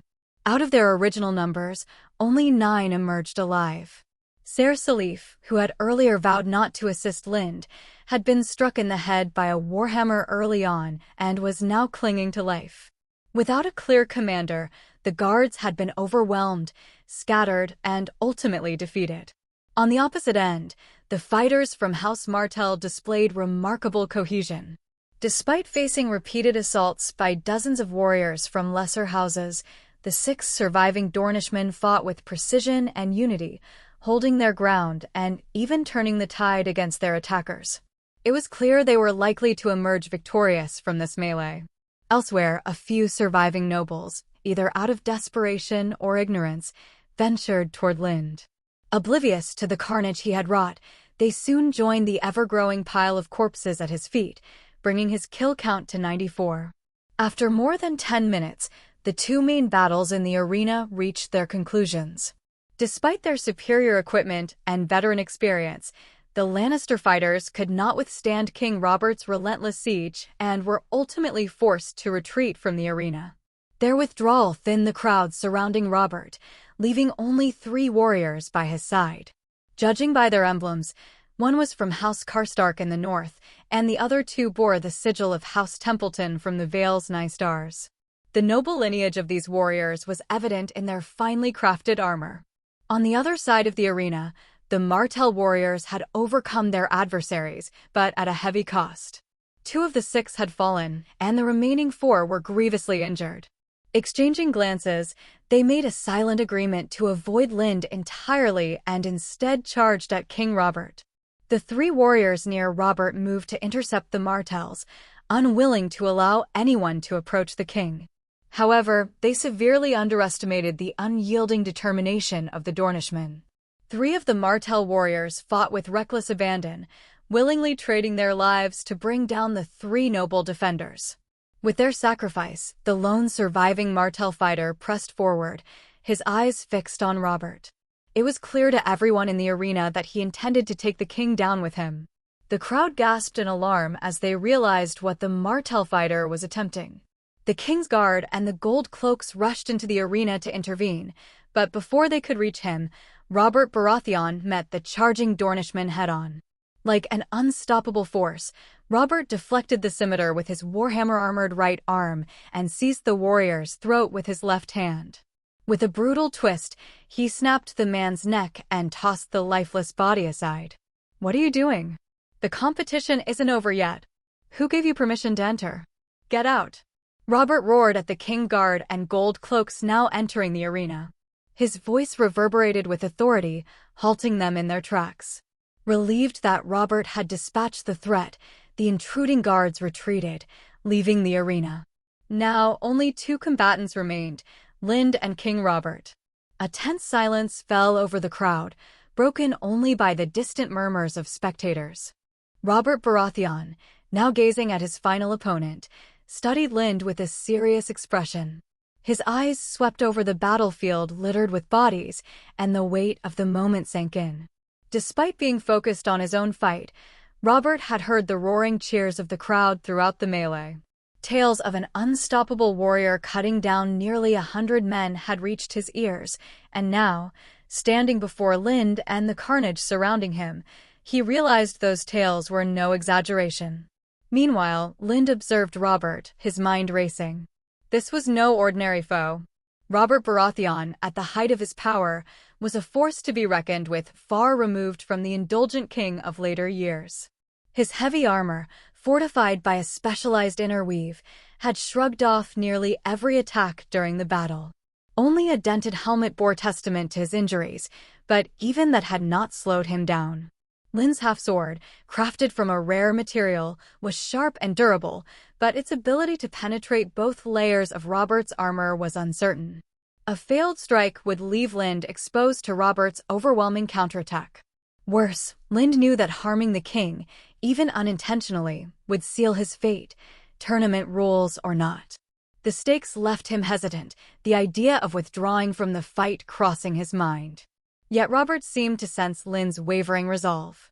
Without giving him a chance to retreat or speak, the king charged forward with his warhammer, forcing the fight to begin. Seeing Robert barrel toward him, Lind set aside his doubts and entered a focused combat state. Gripping his half-sword tightly, he launched himself at Robert, fully committed to the clash. Bees. As Robert closed the distance, he swung his warhammer in a powerful horizontal arc aimed at Lind's midsection. Anticipating a dodge, Robert prepared for a follow-up strike, ensuring no avenue of escape. But Lind's response defied all expectations. In a stunning maneuver, Lind released his grip on the half-sword and leaped high into the air, curling his body to evade the sweeping hammer.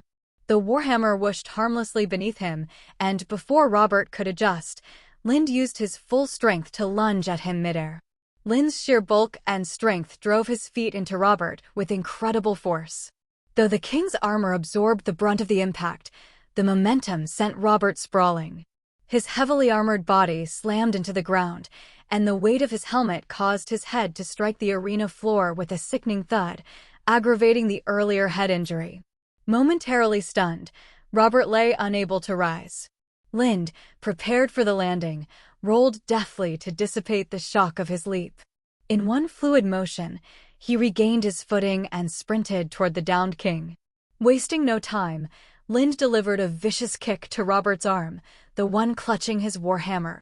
The force of the blow snapped the king's arm, eliciting a scream of pain.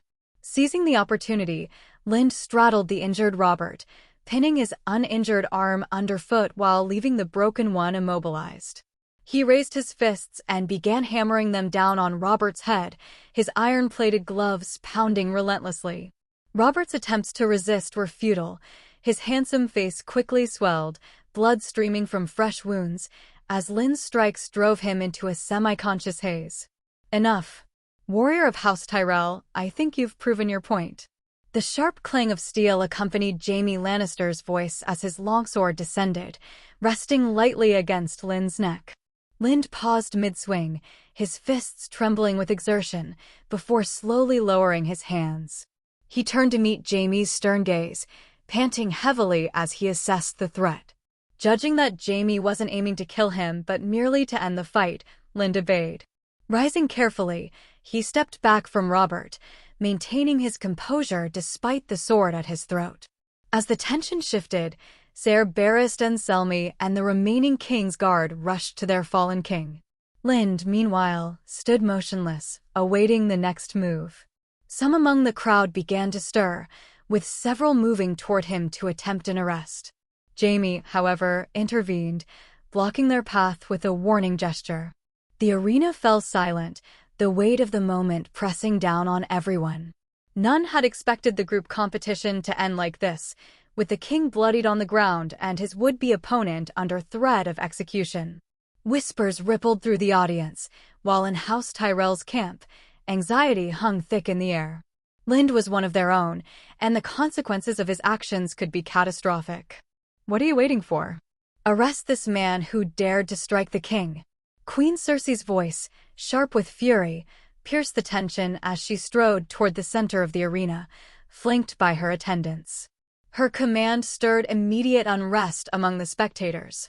The Queen's order tarnished what had been an extraordinary spectacle in the crowd's eyes, leading to murmurs of discontent and even boos from some.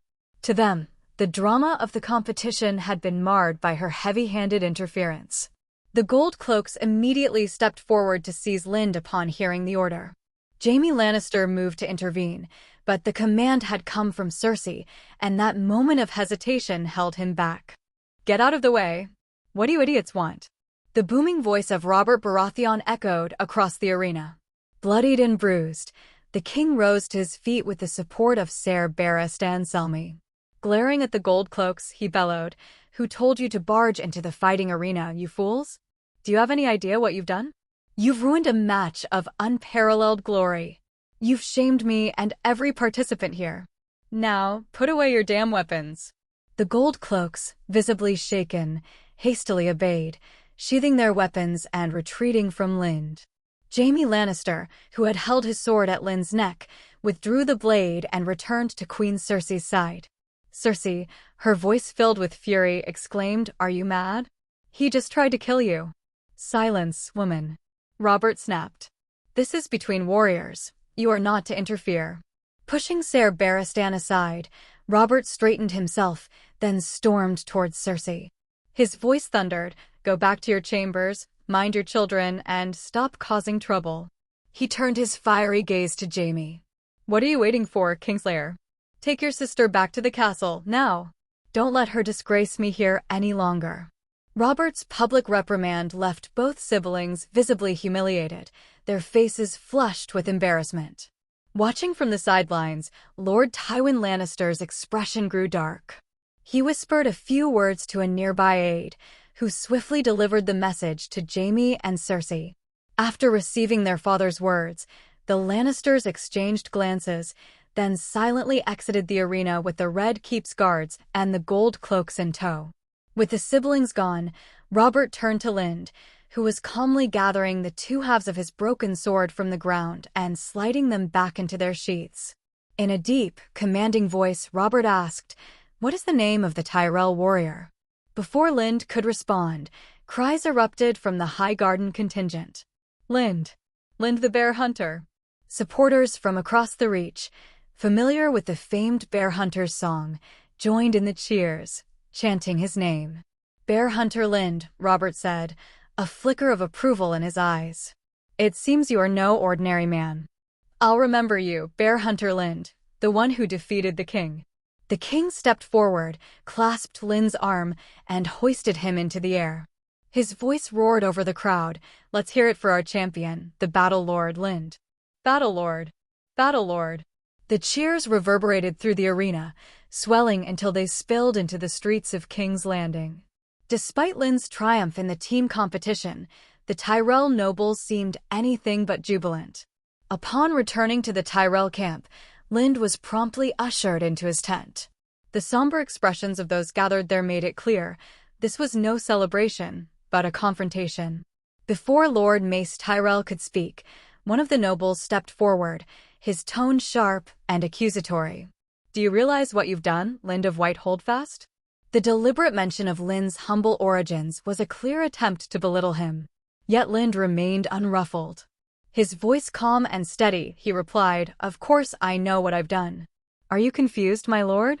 Did I not just win the team competition for House Tyrell? What's the matter, have you already forgotten? Or are you so old that your memory fails you?" Pfft.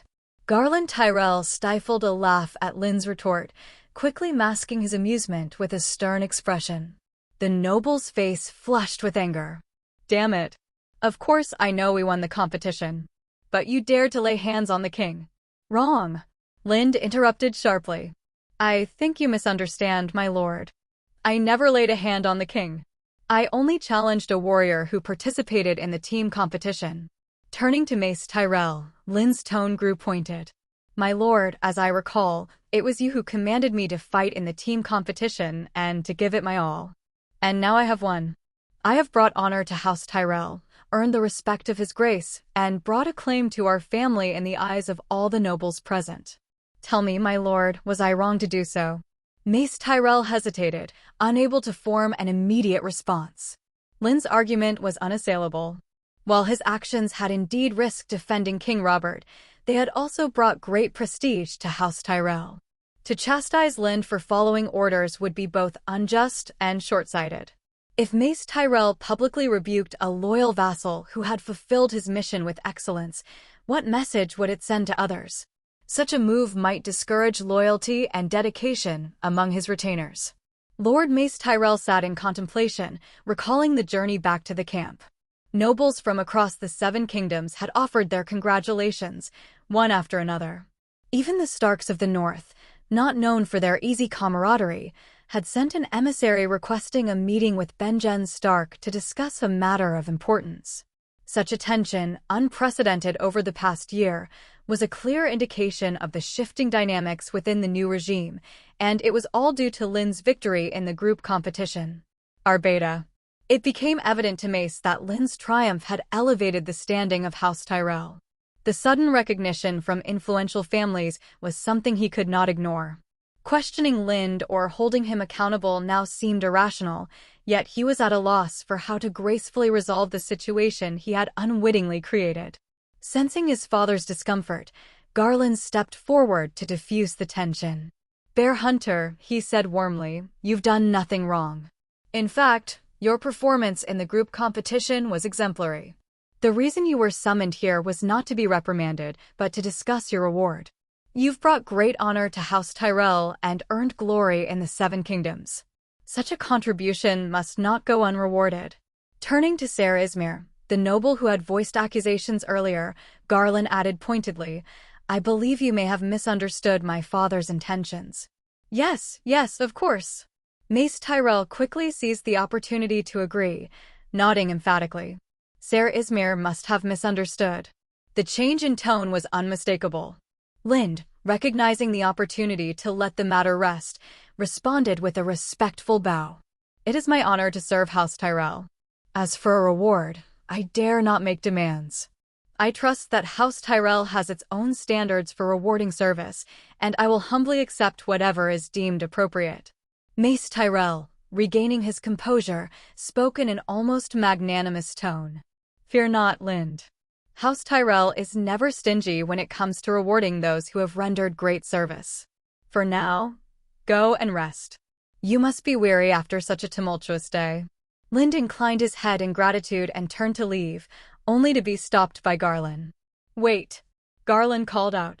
Lyn turned back, his expression puzzled, as Garland gestured toward the swords hanging from Lyn's waist. "I think you should return those swords to me." Smiling, Lyn unbuckled the swords and offered them back to Garland, holding them with both hands. "Lord Garland, these swords played a crucial role in our victory today. I was planning to return them after cleaning them properly." Taking the swords, Garland handed them to a nearby servant and shook his head with a wide grin. No, you mustn't clean them. Their worth lies in the story they carry. These are the swords that nearly accomplished the feat of felling 100 foes in the tournament. After today, they'll be remembered as legendary artifacts. I intend to preserve them as they are." At Garland's playful remark, laughter rippled through the tent, instantly breaking the tension. Vortimer chimed in at that moment, "Don't bother cleaning my armor either. Just have it taken off and sent directly to me." "Yes, my lord," Lyn replied, smiling. After leaving the main tent, Lyn made his way to his own quarters. Along the way, Tyrell soldiers, those who had fought alongside him and those who had remained in King's Landing during the War of the Usurper, came forward to salute him. Their expressions brimmed with awe, a testament to the respect Lyn had earned. His display of strength in the tournament had left a lasting impression, and despite his status as merely a knight squire, they treated him with the reverence owed to a great lord. Politely excusing himself, Lyn claimed exhaustion and urged the gathered soldiers to disperse. Once alone, he called on his assistant, Raoul, to help remove his armor. Following Vortimer's instructions, Lyn ensured the armor was sent to its owner without cleaning it. When the tent finally fell silent, Lyn turned his attention to Glory, still locked in its iron cage. Although only confined for a short time, Glory had grown restless, evident from the bite marks and cracks on the iron bars. As soon as Lyn released the creature, Glory voiced its displeasure, biting his wrist, not to harm him, but as an expression of frustration. Lyn chuckled and spent some time calming Glory, feeding and reassuring it until the creature finally relaxed. Then, with Glory by his side, he lay down on the simple wooden bed, letting his body unwind. Stroking the creature, he allowed himself to sink into the calm, a reprieve from the mental and physical strain he had endured. While he had seemed effortless in the arena, the truth was that the battle had pushed him to his limits. In the heat of competition, adrenaline had dulled the strain, but now, in the quiet safety of his tent, exhaustion and the toll on his body became apparent. His muscles ached, and his mind felt drained. Only by lying still could he begin to recover. Gradually, the overwhelming fatigue subsided as his body adjusted to the strain. Though he felt somewhat better, his movements remained sluggish. Still, he refrained from rising, choosing instead to focus on the energy bar in his mind, a feature of his mysterious cheat. Before the competition, the energy bar had been nearly a quarter full. Now, to his surprise, it was completely filled. This should have marked the unlocking of a new power, but to his frustration, nothing seemed to happen. The energy bar sat inert, showing no signs of activation, even as he concentrated on it. Doubt crept into Lin's thoughts. Could the cheat truly be so limited, offering him only the one-time boon of the Peacekeeper's abilities? But he quickly dismissed the idea. It didn't make sense for such a powerful tool to be so restricted. Reflecting further, he recalled the box of dragon bone he kept in the tent. In earlier experiments, he had discovered a faint reaction between the dragon bone's energy and the cheat system. While those tests had yielded no breakthroughs, the dragon bone's energy had caused the cheat to flicker. This gave him hope that the dragon bone might hold the key to unlocking the energy bar's new potential. Determined, Lind dragged the heavy box of dragon bone to the edge of the bed. Calling Raoul, he instructed the assistant to stand guard outside and ensure no one disturbed him. Only then did he open the box and lay his hands on the dragon bone. As before, waves of heat radiated from the material, surging through his body. The cheat's energy bar began to flicker faintly.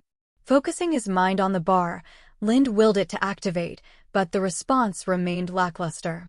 The bar flickered and shimmered, but refused to change.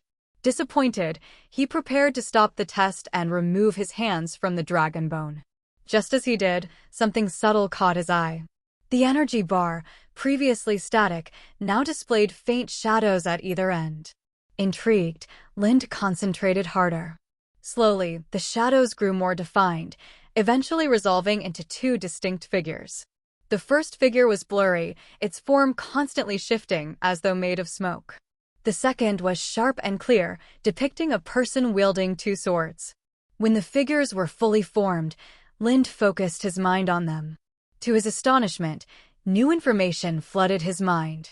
The two figures represented choices offered by the cheat. The blurry figure symbolized an unknown power, a random draw from the other heroes of For Honor.